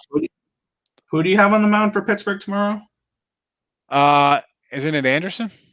Yeah, Anderson versus Fulmer. I thought you said Brubaker. I'm like, what? Oh no, that's the only. I mean, that's the guy I want to. That's the guy I want to jump on for the Pirates. He's the guy who at least going to keep me in the game. I'll take a shot on. But yeah, I mean, I see value on this Pittsburgh side tomorrow because my line for it's around a minus 108. So for Detroit, so I'm seeing around what's the line for it now? About plus 120. So I'm seeing around 12 cents of value on the Pirates tomorrow. That's probably a pick I'm going to look to give out if it's still around that plus 120 mark tomorrow morning. I'm probably going to bet it when the show is over here, or I can bet it right now if I really wanted to. Tyler Anderson and Michael Fulmer. I just took the Pirates plus 120 for tomorrow. Yeah, right. I just say plus 120. I'm going to grab them tomorrow plus 120 versus Fulmer. I mean, I thought this would probably be like, just based on their 4 straight losses, I'm going to bring this down to 105 area. 106, 110, like right around pick 'em. Absolutely. So yeah, I have 2 plays now for tomorrow locked in. Both of them are going to be 3% plays for me, which are min plays. I have Pittsburgh and I have Cleveland. I'm with you on. I'll probably with you on both. I mean, I like the team to bounce back. Normally, forget about the no hitter side of things. Normally, when the matchup when they get each other like 5 days later, I kind of like the other team, whoever lost the first one, just cause chances are that pitcher came out and like took care of business or whatever you want to say, right? And unless it's the guy who, like these 2 guys don't have like really big track records versus each other, right? You got 2 young guys and Rodon's been up and down his whole career. Like, he's supposed to be good. Obviously, you're throwing you've shown flashes of what they expected you to do. He was also a 3rd overall pick. Yeah, that's what I'm saying. I mean, this guy was supposed to be a stud right out of the gate for them and take him while coming on. Oh, yeah, he was an ace for NC State for the years he was in college. And then he got drafted 3rd overall and Tommy John surgeries later, and now he's throwing a no-hitter. So baseball is an amazing sport. Yeah, it's awesome. Like this one, I'm like, you have to think Plesac and the Indians based off of that one game. It's not like this isn't like Mussina who faces the Yankees like 8 times a year and has numbers where you'd be like, that guy just beat. Some pitchers just beat a team, right? I mean, you go to in-division guys. Sometimes a guy just has the team's number, and it is what. Like, let's be honest, the Yanks are playing the Twins. I really couldn't make it. Number. I can't really say. Right, really, like every year. It's not like one of the. Like, I'm going to take the Twins now. If the Yanks are playing the Twins tomorrow, I'd be like, I don't know. Do I got to take the Twins here because the Yanks are losing? That's why I always hate it. And that's why I hate it. I always see in the playoffs it's going to be Yankees and Twins. Oh, damn, Yankees are moving on. It's great. Like whatever the case may be, it's as weird as it is. They just crush them. Well, yeah, whatever it is, it's just yeah. And then there's some hitters that always seem to hit against one team. Yep. Like I've noticed there's a few hitters that are okay hitters, but against the Mets, they're all of a sudden become 300 hitters. Pat Burrell was one of them a while ago, and you're gonna find that against your team. Like as a Yankee fan, I'm like, easily. Whenever like the Blue Jays would just bring up some like random guy out of like 4A to come pitch like a game as a fill-in. 8 strikeouts over 5 innings. Like, oh, the Yanks have been stymied today by this guy they don't know. You know, they can't pronounce his name. Well, they have no film on it, so yeah, they got no film. It's some young guy, and that's how Tampa gets it now because they have a bunch of young guys who throw high 90s, and they just come and blow these guys away. We saw with the tail end of the Yankees with that Verlander team when the Tigers were good with I think Scherzer probably on the team too with Verlander back in. Oh yeah, can you believe that team didn't win a World Series? They had Max Scherzer, they had Justin Verlander, they had Miguel Cabrera in his prime, they had all these really good hitters. Upton in his prime, and they didn't win a World Series. I don't understand that one. Wilhelmina's liking the totals tomorrow. Giants under. You got to play Giants under. They've been an under team. Just ride that till it dies. Keep riding it. I mean, at this rate, if you've had it for the first 15 games, you're safe for another 30. Even if they go 5-0 to the over, you're still making money on them. Dodgers Mariner over. I could see that. That line's moved up to 8.5. I see an 8 in some spots. I see 8.5 in some spots. Plus, Julio Urias doesn't scare me, and neither does Marco Gonzalez for an under. So, I can agree with that Dodger over. Toronto under. Listen, I like. 6? Is it a doubleheader, or is that supposed to be? Maybe she just hit the wrong number. I don't think it's going to be a 6 tomorrow with the Red Sox. No, it should. I was thinking, are we in a double? Red Sox in that first 5? I was just saying, is it the only doubleheader tomorrow is Twins in Oakland. Let's see what the line is for that. It's 8. It's 8.5. It's 8.5. She's wrong. 8.5. Okay, I was going to say. I can see a little. Is that a first 5? Yeah, I'm going to say because listen, I like Ryu. I don't mind grabbing a little Ryu love there, and you have I think Rodriguez is supposed to pitch for Eduardo Rodriguez. Yeah, is that his first game back, or did he pitch already? I think he might have pitched a game already. Right? He's pitched a couple. Yeah, he's been back. 2 starts, 2 wins. Yep. He's looked pretty good. I mean, he's 16-6 at home since 2018 at home. You know, but I mean, like Ryu's got a .89 whip through 3 starts. I mean, he's looked great. 19 innings pitched, 4 earned runs, 15 hits. He struck out 19 batters, .9 whip, 1-1 with a 1.90 ERA. Yeah, pretty good stuff. Ryu is going to be something good this year. I don't know. He probably will be top 8 for Cy Young, if I would have to guess. But he's, and then the Brewers tomorrow. I mean, this is a dark horse for Cy Young right here. The Brewers starting pitcher tomorrow morning, Corbin Burns. I mean, the guy has. Oh my God! Look at his numbers. One earned run on 4 hits and 18 innings pitched, a .549 ERA. He's 1-1. 30 strikeouts, a .22 WHIP. This guy is insane. No, he could easily tomorrow with I think 9 strikeouts break Wainwright's record of like strikeouts with 0 walks to start. And looking at the games he's pitched in, he looks like the Jacob deGrom of Milwaukee. Yeah, no, 0-1, and then he happened to get 7 against the Cubs. Yep. No, he's definitely good. I mean, I got Woodruff tonight too. I know these guys. You got 2 solid pitchers.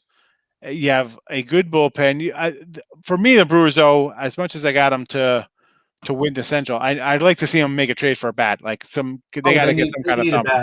They definitely need a bat. It would be great if they get Giancarlo Stanton from the Yanks to get the Yanks out from under that albatross contract. That'd be great. Nice. Not trading him whatsoever. Not going to happen. Just give up now. Hey, you know what? I could free up some cap space. You know, I'm just being hopeful. You know who the Brewers should go out and get during the trade deadline?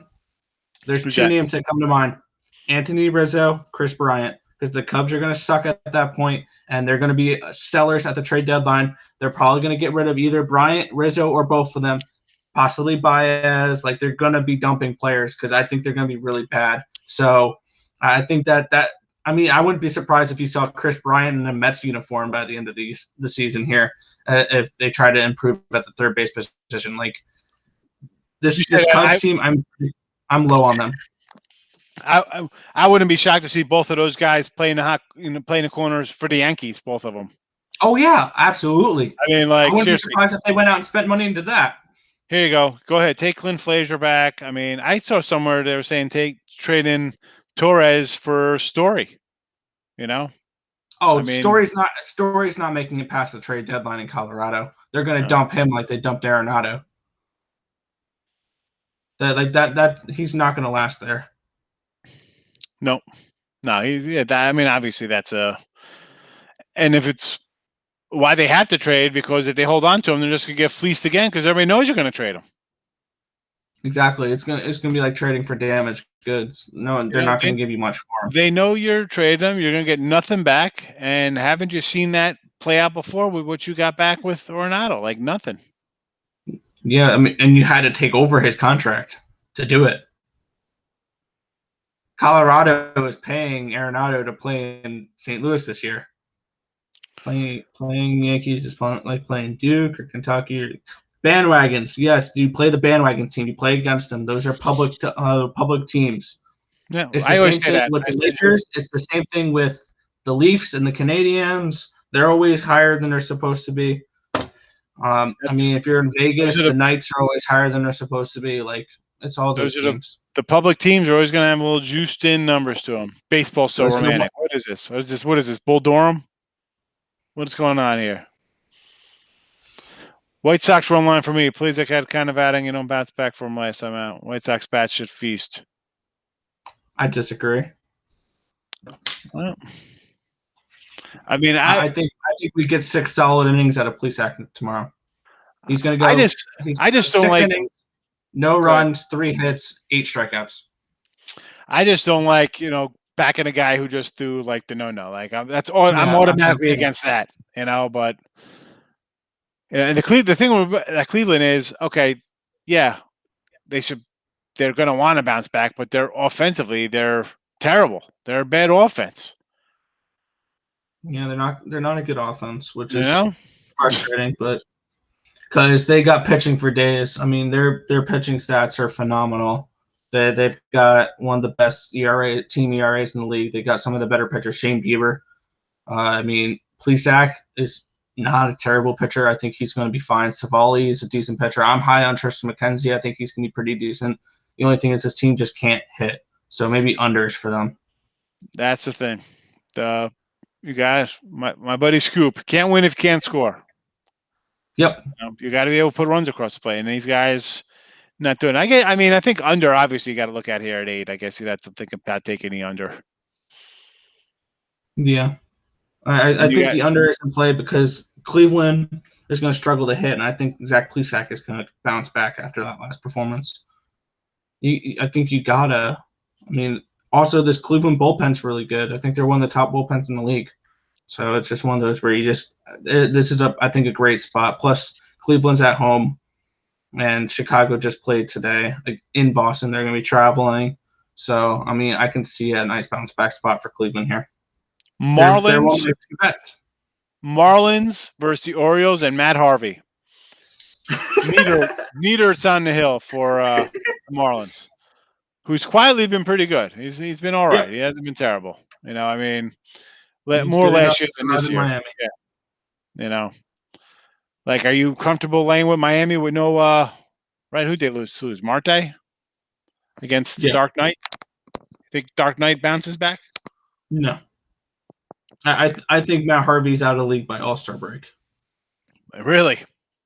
I don't know. I think the Orioles are going to keep him in there and just ride it out for the season. They're going to be bad.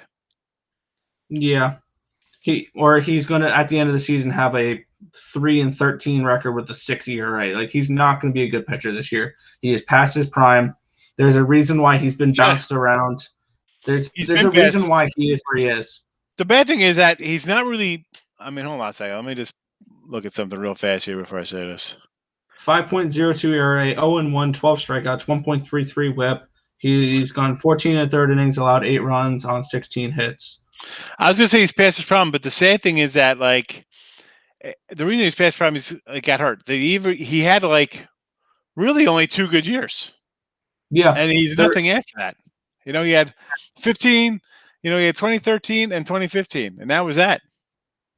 Yep. And then he was never good after that. He was never the same after Game 5. Never the same. Nope. After he blew that game for the Mets in the 9th inning, he wasn't the same. Listen, you can't really say the guy blew it. If I'm going down, I want my best guy in there. You don't take him out. You ride him. He got you there. Yeah, plus Familia was struggling in that series. And you deal with the consequences. You keep him in there. And any Met fan is going to say, leave the guy in there. Because if you would have took him out, you take him out and they blow it, people would have been like, I can't believe you took the guy out. What are you doing? Like, look at Blake Snell last year. Yep. So people always complain about what you do no matter the result, though. I mean, he's at the time, what was he, 25, 26? I mean, it's literally... Oh, yeah. He was pitching in his prime of his career. And after that, he couldn't do anything. The Mets let go of him. And he struggled with... Cincinnati. That's what... Then he went to the Angels. Then he went to the Korean Baseball League. And then he went back to the Baltimore Orioles. He was on the Royals for a couple starts last year. That's right. And then, he was in the KBO for a couple of starts, I believe, as well, which is an absolute joke. That's just I don't trust Matt Harvey with a $5 bill right now. So, like, I'll probably make it a thing to fade Harvey until he's out of the league. Right? I mean, like, why wouldn't you at this price? Just take a shot. I mean, it's not terrible. I'm not a huge high. I like to take the Marlins with their best offensive player out and lay $125 or 30. Minus 123 here. I have the line. My line's around a minus 138, minus 140. I'm starting to give out plays that I'm going to be giving out for my video tomorrow. Miami minus 123, because I have a feeling that line's going to be a minus 130, minus 135 by the time it gets to tomorrow. So I'm locking that in. I was locking in Miami and baseball. Yeah, I mean, I like that I'm able to talk over my bets right now, so I can think, okay, and that's had me bet Pittsburgh, and that's now had me bet Miami. I mean, I feel so great. Pittsburgh and Miami. Heading into the year, I thought, what am I, stupid? Like, 2-1 Brewers now. Billy McKinney just hit a solo shot in the top of the fifth, so I'll be able probably, if they can hold San Diego to no runs in the bottom of the fifth, I can cash that first 5. So, good for the Brewers. Plus Money Honey says the Yanks need to adopt the A's method of creating team. Well, they kind of do, except they trade they want to hold on to some young guys. The problem is that they keep the old guys with them too. Like, they can't control themselves by let's trades for Stanton.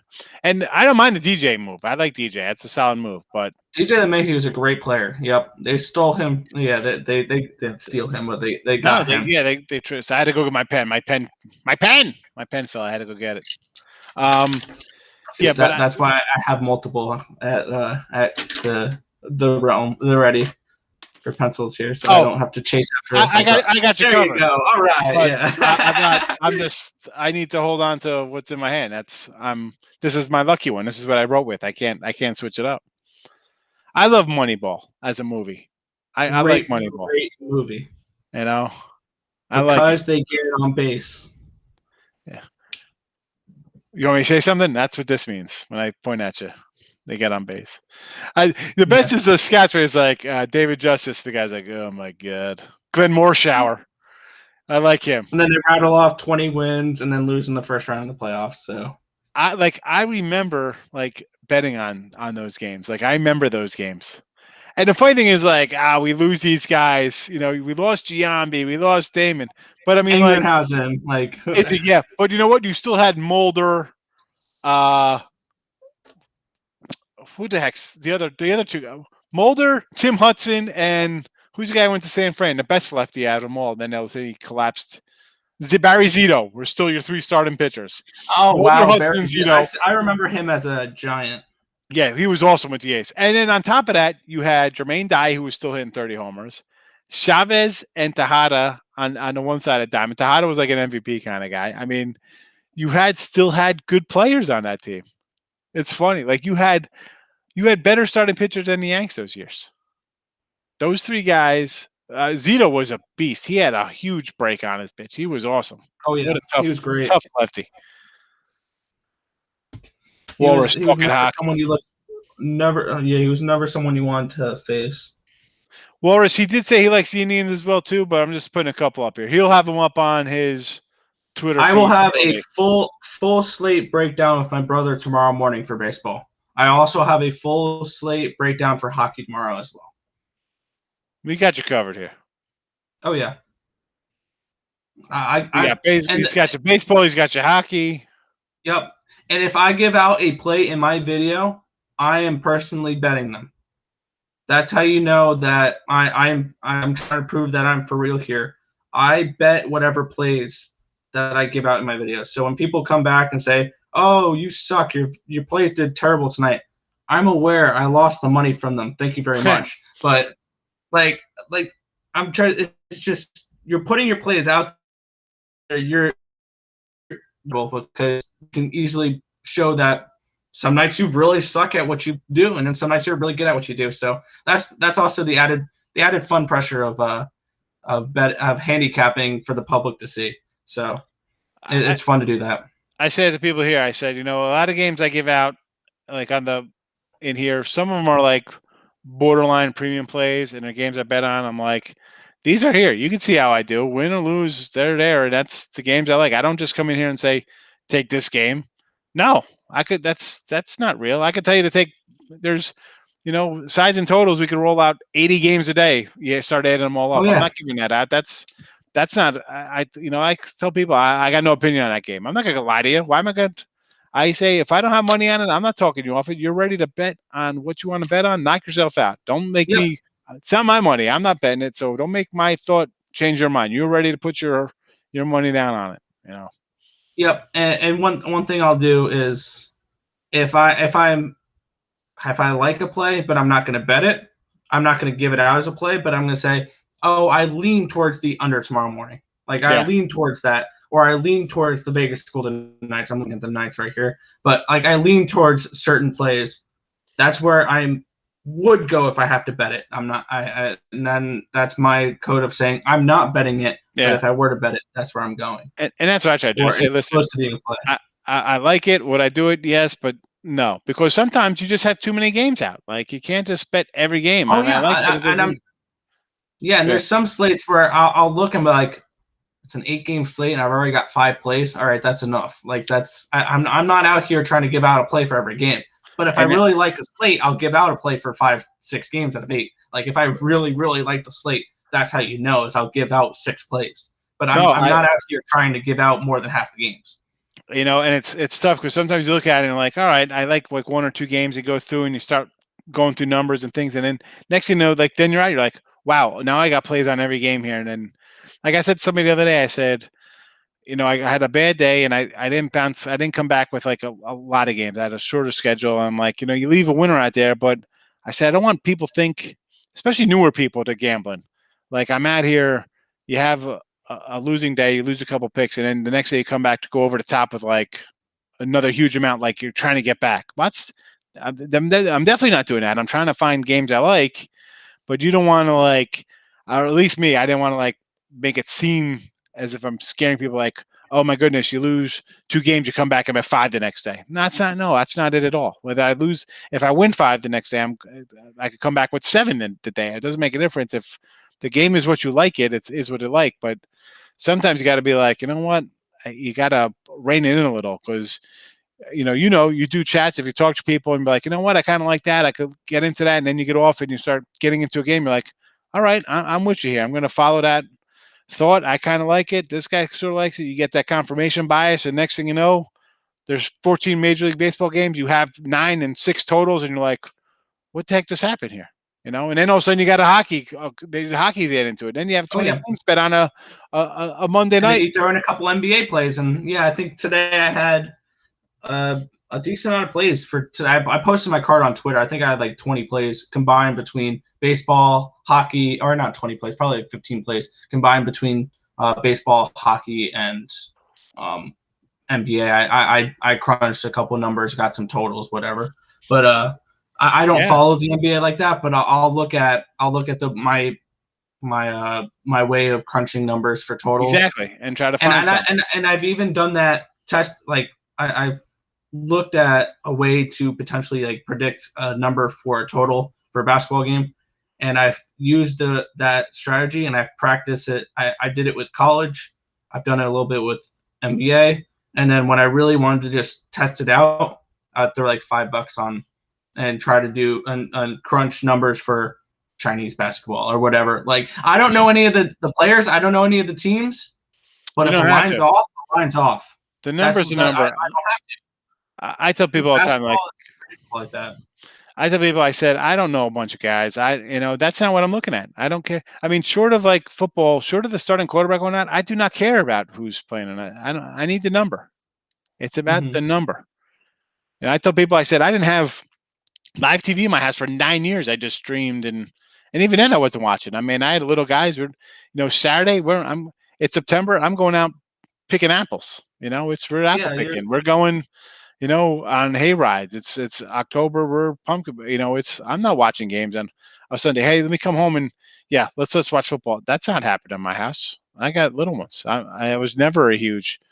Maybe I even highlights. You don't have to watch that. I mean, I know how to read. I could open up an old newspaper from the yeah, next day and go look at a box score of a football game, of a basketball game, whatever the case would be. That's the stuff I'm looking at. yeah. Who's I don't have shooting, to. who's not I don't have shooting. to.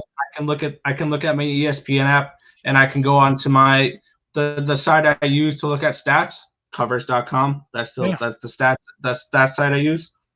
Look at that. And look at the previous game. Look at what they did. And go from there. That's all you need here.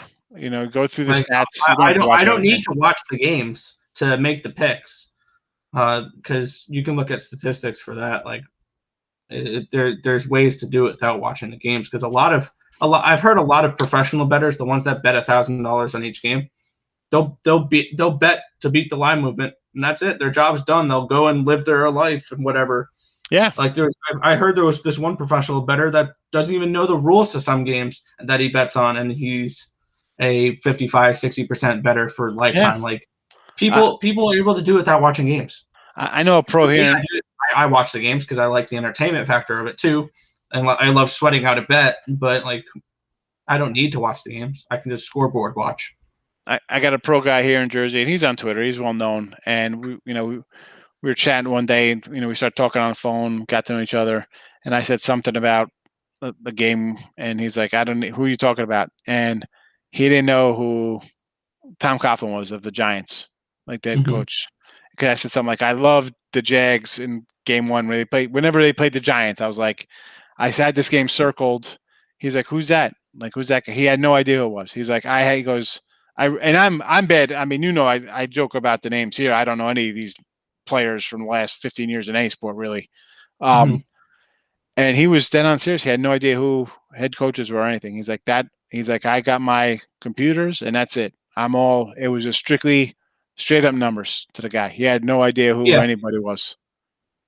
He's like, I got numbers guys. He's like, and he's a prop guy too. He's like, I don't know any of these guys, but I got guys who crunch numbers and we make money. Oh yeah. Like for me though, with the NHL, I know not many people know the players. I know most of the players because the way I started in gambling was DraftKings, and the way I got into the NHL was building DraftKings lineups. So I learned the players, and I learned how to. That's how I got started in betting was DraftKings fantasy sports, and NHL was probably my only successful one. And it's just you learn how to build the lineups a certain way actually, but and you learn the players like that. So I know the line combinations for most teams. I know the goalies. I know all the players, and it's kind of the same with baseball. I know most of the players within a point.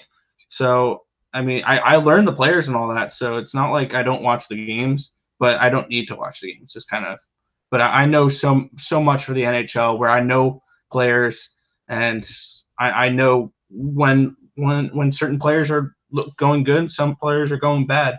Because like I get the score alerts, and I know Svechnikov scored a goal in the last 3 games. Like I know stuff like that. So I know when players are hot. I know McDavid scored a couple goals tonight, so I know he's playing well. Ottawa just cashed a plus 185 for me. Awesome. I went 5-1 in hockey today, but I'm going off point now. But like I learned the players with stuff like that. So it's just stuff you do over time, and you just learn the players. I might have to chat here for a second. So plus money, we're talking about the players, Yankees and A's. She's like, they're put in a better situation. What are you talking about? That's a professional team. Better situation. I mean, and a better situation is not New York because you are under extreme scrutiny. These guys away from New York. A better situation. These guys were MVPs. They had MVPs and Cy Young Award winners on their team in Oakland. Come on. Yeah. No. We got a question here for props. What about McDavid point total bet? He got another 3 tonight. 74 and 44. 12 games left. Does he hit 100? That guy's insane. Probably he does. He's a 2-point a guy, 2-point a night guy. Like he's one of those where you don't shut up. I think at one point this year, it took him like 40 games or 30 something games into the season to not score in back-to-back games. I mean, you think he's going to get 26 in 12 games? That's a lot. That's a little more than 2 a game he needs. It depends on who he plays as well, because I mean that Northern Division in Canada is a very more offensive friendly division than the Eastern Division is, than the West Division is. So I can definitely see him scoring some goals against. Well, okay. They're out of games against the Senators, but they can score against Vancouver. They can score against not Winnipeg. Winnipeg's a little bit better of a defense, but they can score against teams like the Canucks, and teams like the Canadiens are not that great defensively and stuff like that. So yeah, I think if he gets the right games against the right teams, he can hit 100 points here. Elliot says of his Ottawa games. Elliot says NBA's dead to me. It's so. Let's wait for the playoffs. We say this all the time. I mean, I'll bet some games I see value in, but I don't pay attention to NBA at all. Like, if you ask me who's in first place, I have not a clue. Like, I don't care.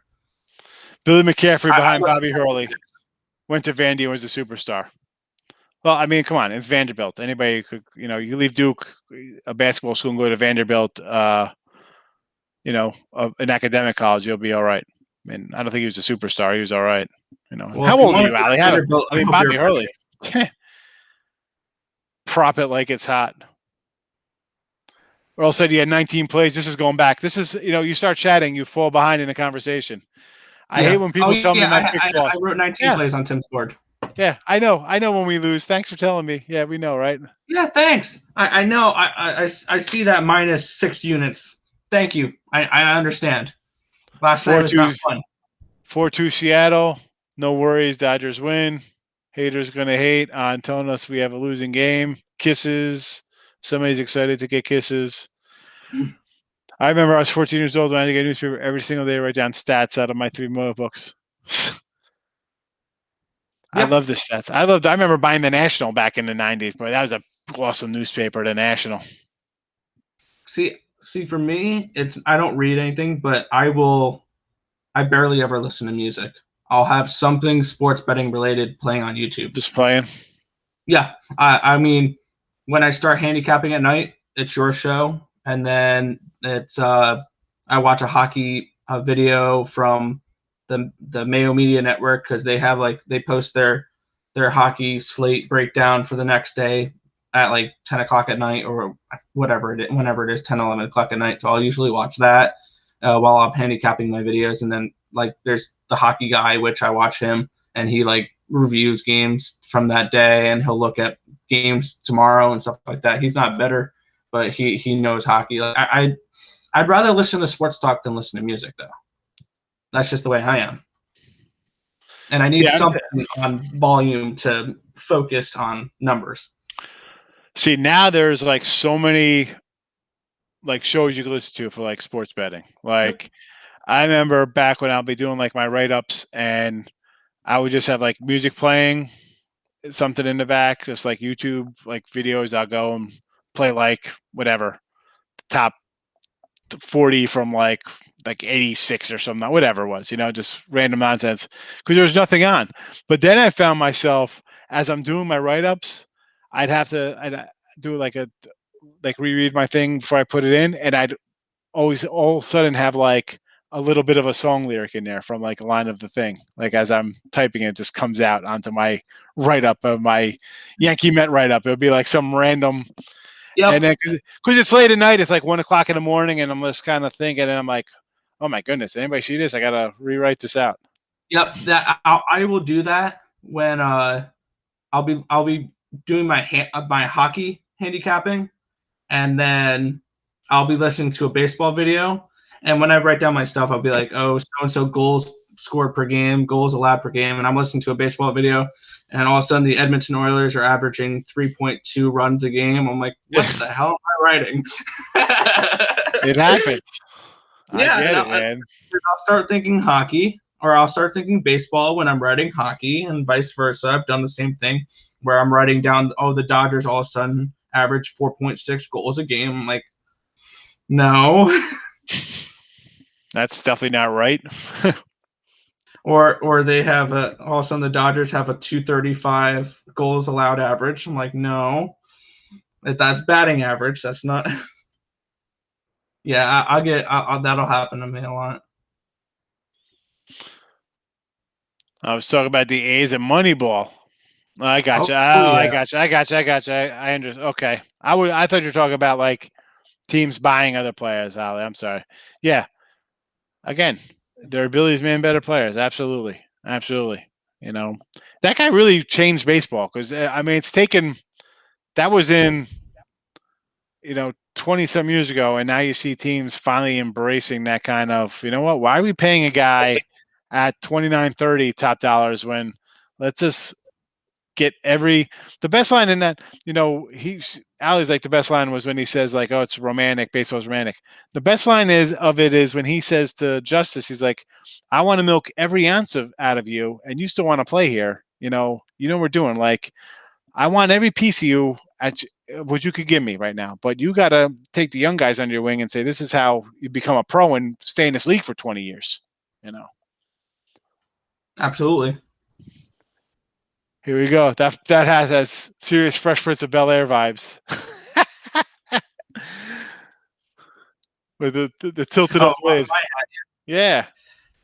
Yeah, yeah, that's the way the hat folded. So, I mean, I like the hats like this, but it's terrible for being on camera because I can easily go and all of a sudden the logo's covered up. So it is what it is, though. That's just the type of hat I like to wear. Like some people, my dad will wear hats like that's like folded like this. I'm like, how do you wear it like that? Like, yes, bring it down. That pushes against my head and gives me a headache. No, thank you. No, come to the club with your hat down, tight, try it around the eyes. Nope. That's the way we wear it, old school style. Well, me and your dad are like the same age, so it's like the same thing. He's a couple years younger than me. Yeah, that's how we wear it. That's the way we grew up. We pulled it down. We were hooligans. You wear with you pull it back like you're No, I don't mean to pull it back. I just want to have it flat. Like I'd rather just have it flat. He's like, it's gorgeous, don't change it. Yeah. No, this is one of my favorite hats. I've had this since I think it was the year the Islanders lost the Hurricanes in the playoffs 2 years ago.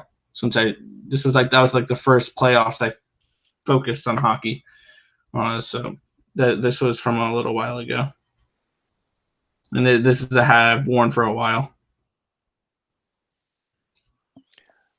I used to be a big hat guy, and now I don't know. Now I said I don't have to comb my hair. I just don't need to wear a hat. Yeah. For me, one reason why I really liked wearing hats was I worked at a restaurant, and one of the only ways I can have any type of expression about anything I do is through a hat. So I would I had my few hats I would cycle through. I had my Islander hat, I had my Met hat, I had my ECU hat, which is where I go to college. But I would have like those rotations of hats. So that had some type of personality for me. I had a nice old school pirate hat back in the day. It was beautiful. Like I said, I can't just wait to get settled in new spots so I can bust out. Like I want to get a nice old school Expo helmet. You know, Nice. just because I had, there was just no room for it in the other place. I just had stuff and I have jerseys to hang and this and that. I never pulled them out because I'm like, you know what? I don't know. It just wasn't a good layout for it. Oh And then yeah. I said, once you decide to move, you're like, I'm not taking anything out. I want to get out of here. And now here it is, finally getting settled. Well, not settled yet, but I don't know. A couple weeks. Got closed on the 14th, 13th of May. Nice. Be fun. Should be fun. But listen, we are well over now. We got to wrap this guy up. This we're at 2 hours. We're almost at 2 hours now. It's crazy stuff. It's the fun stuff of being able to just sit and talk. I mean, this is what I'm looking forward to do for a living one day, is just to sit and talk sports for 2 hours on a stream. Yeah, that's the dream right here. That's, not as much as like at midnight. Like I just want to get settled so I could do this like during the day. No online schooling for a family. Like the kids, like it's terrible. I gotta, I just can't wait for things I go somewhere where the kids go to school and I could just get online all day and do this. Like we'll definitely, June comes around, like August football time, forget it. It'll be like live streaming all day. Like Allie, we're ready. We'll have streams going from like noon to like 9 o'clock at night, nonstop between all the channels. Yeah, like one day I hope to have a stream schedule for ESB, and we'll have like baseball in the morning from 9:30 to or 8:30 to 10, and then we'll have basketball, and I'll have hockey, and we'll have streaming from like 8:30 to like 2 in the afternoon. So that's like my dream one day, is just to be able to just stream for a living and be able to bet on sports and create content for it and grow the brand and be able to do that. This guy he tells us to grow up. Like Walrus says, I need the Mr. Potato Head hat. I'll have to look for that. That'll be fun. I'll get one of those when I'm down in Texas. Jokic MVP, definitely got to be in a conversation, right? Absolutely. But Blue tells us to stay till midnight to grow a pair.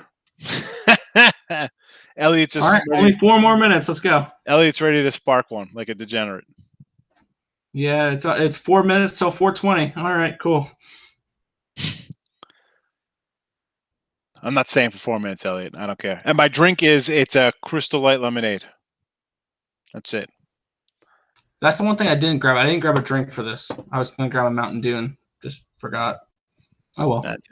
Yeah, that's good for you, man. Because I don't know. I said in other shows, so I had the virus like last March, and I find like after it could be, but that or maybe just the fact that you're just locked in up here and you can't do anything. I don't talk to anybody. So when I come on here for like 40 minutes and talk, I just get like dry and start coughing a little bit. Like it's like like. Oh yeah, I noticed that when I do videos by myself, is after like 20, 30 minutes, I'm like, okay, I'm done. I'm tired. That's why that's why I'm trying to like bring on people for like I'm starting to reach out to other people. Hey, do you want to join me for a video? Hey, do you want to join me for a video? Like I just want to be able to not have to talk me straight for 20 minutes for a video. Like I used to do a podcast on Thursday nights going back, and this is like 10, 11 years, like 2009, 10, 11, 12 for like Blog Talk Radio was like a thing. I don't know, people still use it. I don't know. I'll talk about it on another like Be Live channel. So this is basically you called on your phone in, and I do a podcast, and I'd have like a number you could call in, and I would do every NFL game, side and total for the show, and like a dozen college football games, and by myself talking. Sometimes Tony K would call in. He's on the sites with us. Mm-hmm. Some random other cappers would call in. Occasionally I get like a person would actually call in. Like I'd have a lot of listeners. Like sometimes you have like 800-900 listeners, but no one call in. Like they think, and it was weird because their phone numbers would actually show up on the screen for me to see. Not anybody else would see it, but I don't know. I love to call it. I wish there was a way I to do a live like phone in video thing. Like I would definitely I could talk random because not. I mean, you've seen the shows. I go off. We'll talk about movies. Non. Oh Listen, the yeah, sports is great, but once you cover every game like we do, especially because people are like, oh, what do you like in the NBA? And now nobody's asking about NBA because we got no lines yet for tomorrow. So it's nice. It's like a million games for NBA and hockey. We have half the games are 200 faves. We got yeah. The only thing I really have to do is handicap a bunch of baseball tonight. Like, and I'll probably be up till 1 a.m. doing that. So, I mean, I'm like starting to do that now, where I'm just trying to write down my stats that I'll go over in my videos. But I mean, I have an idea of who I'm gonna pick before like write down most of my stats, and then I'll add more later. But I like write down all my stats of just what am I gonna say during my videos and stuff like that, and Yep. use it to back up my plays. So that's really all my handicapping is. And then if I notice trends or for today, I'll give that Edmonton game as an example. I noticed a trend. I wasn't originally not going to bet that game, and then I noticed it. What was the stats on it? Edmonton has gone under in their last 8 games. Montreal has gone under in 4 of their last 5, and the two teams have gone under in all 5 of their meetings this year. I'm like, okay, circle. Also, Montreal is an under team. Edmonton was an under team. Both of them 7 games more unders than overs this season. Circle. They're an under. That's an under. It cashed. Cool. Like, I'll notice trends like that, which really helps. So that's another thing with writing out all my stats is I'll find those little things. Especially, I think like hockey trends, especially like the team wise, that's the way they play because they know how each team attacks, plays defense. So those are good things to follow. Like I'm not saying all trends are great and you stay on them, but something like that, absolutely. Like you see a team 6, 7 straight unders playing the same team. That's not a fluke. They know how to play each other. Whether they're division rivals or whatever the case may be. Yep. Ride it. I mean, Like if you're looking for a play like that tomorrow, bet the Islanders and the Rangers under the total. They've gone under, and I believe all 5 or 6 of their games. The first couple games of the season were shutouts. So bet the under in that game. That'll probably be a play during my video tomorrow. Spoiler. Under 5.5. I mean, Under Islanders 5.5. They're on now 1-8-1 run to the under. Yeah. And if 5 straight unders in a series. And 3-2, 4-1, 2-0, 5-0, 4-0. Those are the scores for this year. Now 1 game went over. Yep. 1 game did go over. They had a 5 somewhere? Where? No. No, 3-2? they didn't. That's what I thought. Yeah. I thought you said 1 game went over. I'm like, I don't recall a game going over between those 3-2, teams. 4-1, 2-0, 5-0, and 4-0. Especially considering both these teams did not play today. So we're going to see Semyon Varlamov and Igor Shesterkin in net, which is their 2 starters that have been really good this year. Varlamov is, I think, a top 10 goalie in the league.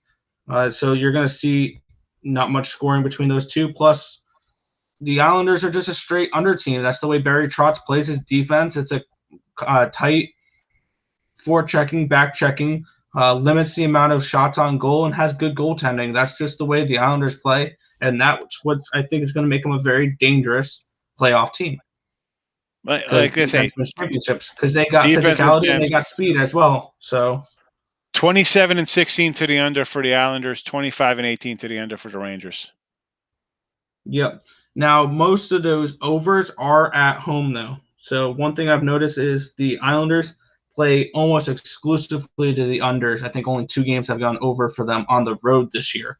Most of their overs have happened in the Nassau Coliseum.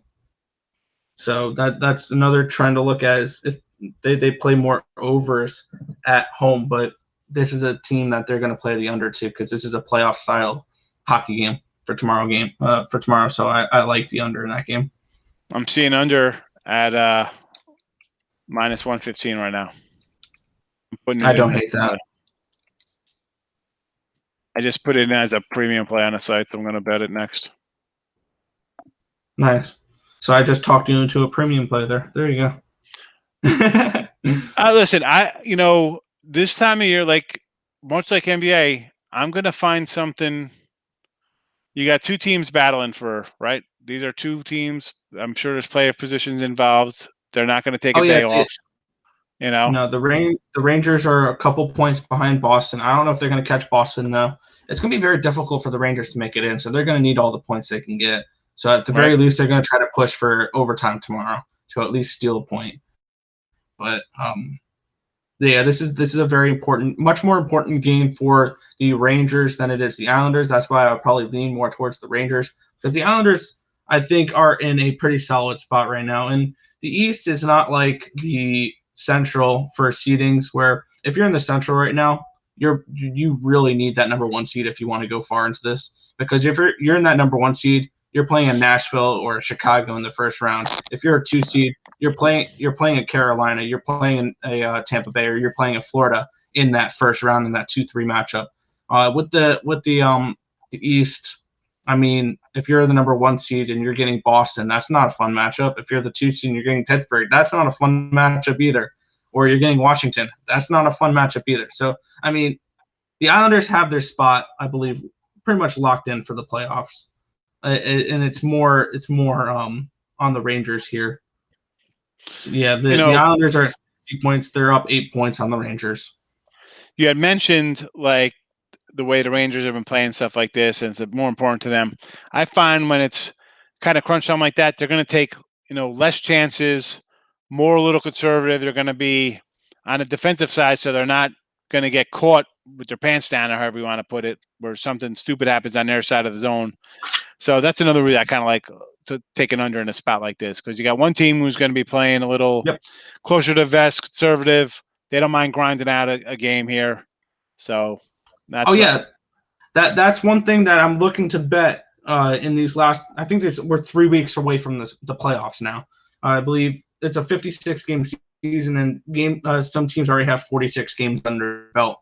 So this is the time to bet unders, but unless it's Ottawa and Vancouver in game number 55 to 56, and they're not carrying, then you can see an over, whatever. But there's going to be a lot of close, low-scoring games. Expect a lot of unders for the rest of the year.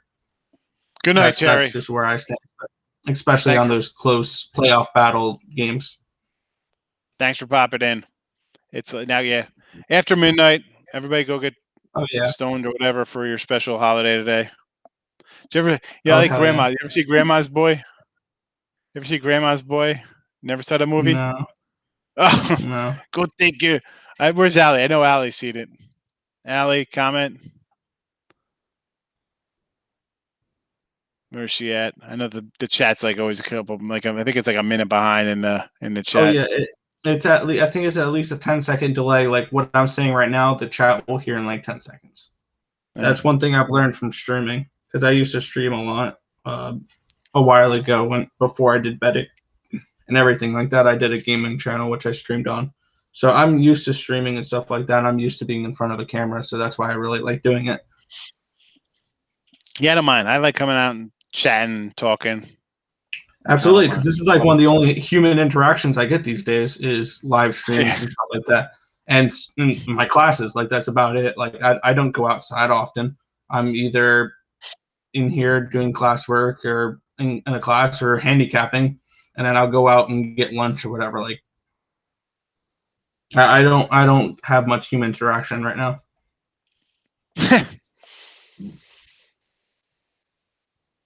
Elliot's investing in Dogecoin. I had Dogecoin, and I was like, okay, I like a couple months ago I was done with it. I was like, okay, this isn't going anywhere. This is just a joke. I sold it at like 4.5 cents. I had like a decent amount of shares, like $50 in it. I was like, screw it. Let me take out my money. Let me put that money back in my bank account, whatever. And then my friend, he was invested in it, and it went up to 46 cents. I'm like, are you kidding me? Like I could have easily had like $500 worth of Dogecoin if I held until now. My buddy told me, he's like, "Oh, you should get involved." So this was Wednesday night. It was 11 cents, or Tuesday night. So I was like, "All right." So I actually downloaded I'll tell you what app I Robinhood, put on my phone. No, no, no, no, no. Coinbase. Weeble, I'm like, "Oh, Coinbase. Okay. I use Coin." So I get it on Tuesday night, and it's 11 cents, and I'm like, "This is terrible." I said, "It doesn't even accept Doge." I said, I had linked everything in my accounts for banking. I'm like, "I'll find something different tomorrow." I'm not, whatever. This is nonsense. Dude, the next day it takes off because I was ready. I was Oh like, my. you know what? I'll put 1,000 in. I'll take a shot. Look at me do it. It's $1,000. I would just bet that on a game either way. Whatever. If it goes up, I don't need it right now. It could be a year, it could be 10 years. It doesn't make a difference. If it's going nowhere in 6 months, I could always move it. Where's it going? And then it went Yeah, up I'd it went rather up invest 30 in my cents in a handicapping. day, you know. But at 1,000, I mean, it would have been a nice little payoff at $1,000 going up 30 cents. Oh yeah, I mean they a lot of people were trying to get Dogecoin to rise up to $1 for 420 because it would be a meme on top of a meme. So they're Yeah. like, oh yeah, get Dogecoin at $1 on 420. Like, okay, sure. That's the other thing. I'm like, you know what? I don't get involved with that. I mean, Nope, I'd rather invest in my handicapping. I just say because people are like, That's oh, my investment. and I'm not some crypto stock kind of guy. Do I have some things? I got a couple thousands lined up. Okay, I got a little stuff in there, but I feel like that crypto stuff. Like, I want to know the guy who's getting paid 55,000 today for a piece of Bitcoin. That's the guy I want to be because let's be like, I know people accept Bitcoin and stuff, but to me that's fake. It's not even real. It's like a stock on a piece of paper. It's nothing. It represents Yeah. nothing. You know, I want to be the guy who's getting 55,000 whatever dollars, whatever he's getting. I want that guy because that guy's really loaded. He's liquid because he's taking that money and actually buying. He's going from liquid paper to real estate and actually getting something on his investment or buying into something else where he's getting some kind of physical property. Yep. You're Yeah, gonna let him. I don't mess with that stuff. Like I don't mess with stocks. I mean, because After me, there's a Eric Clapton plus money.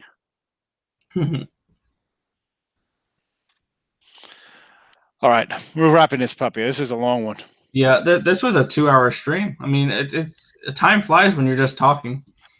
Once you listen, for like the lunchtime one when I do it, I try to only be like 20 minutes because if I hit that half hour mark a little longer, I have like, kids are out of lunch. There's, dogs and cats living together, mass hysteria happening. Like, Of course. but it goes really fast. Like I was like, man, we're over an hour, and it's like, no, it's like 2 hours. Yep. I realize it's the same thing when I'm writing my stuff down at night because I get so focused on it, and I'll be like, okay, I'm like halfway through my game, so it's what like I start at 10. I was like, oh, what is it like 10:30, 10:45? I look up 11:15. I'm like, Like 1:30. where does Yeah. this time go? Like, what's going on here? But all right, folks, those of you left, we got Twitter for Nick. At Nick, the whole Nicholas Earl. I'm not spelling that out. You can read it. It's Nicholas right _ Earl. there. Find it. Obviously, the video will be up, so you could come through, watch it. We got free picks up here. Hockey, baseball. I'm on both of these games with them, so we like that. We like the Rangers. I like under Toronto. I think we're thinking about taking the Red Wings tomorrow. So we've covered a lot of stuff, and we hit a lot of hockey. It was not your typical show. It was, a little hockey information because a lot of people are newer to betting. So that's that. But that's a wrap, though. It's a long one. Oh, yeah. We'll be back tomorrow. Again, I'm definitely going to have Nick and Tim Earls definitely on. Maybe it'll be a triple header of us. Who knows? Because we can go on forever talking about stuff. Oh, absolutely. I mean, I can talk for hours about sports. Like and people for me. And people like listening, figuring out, asking some questions, whatever. Either way, you just plop us on and hear it out. But we're out of here. Thanks for watching. We're ending the stream back tomorrow. Midday Money, 12 noon. Bye-bye.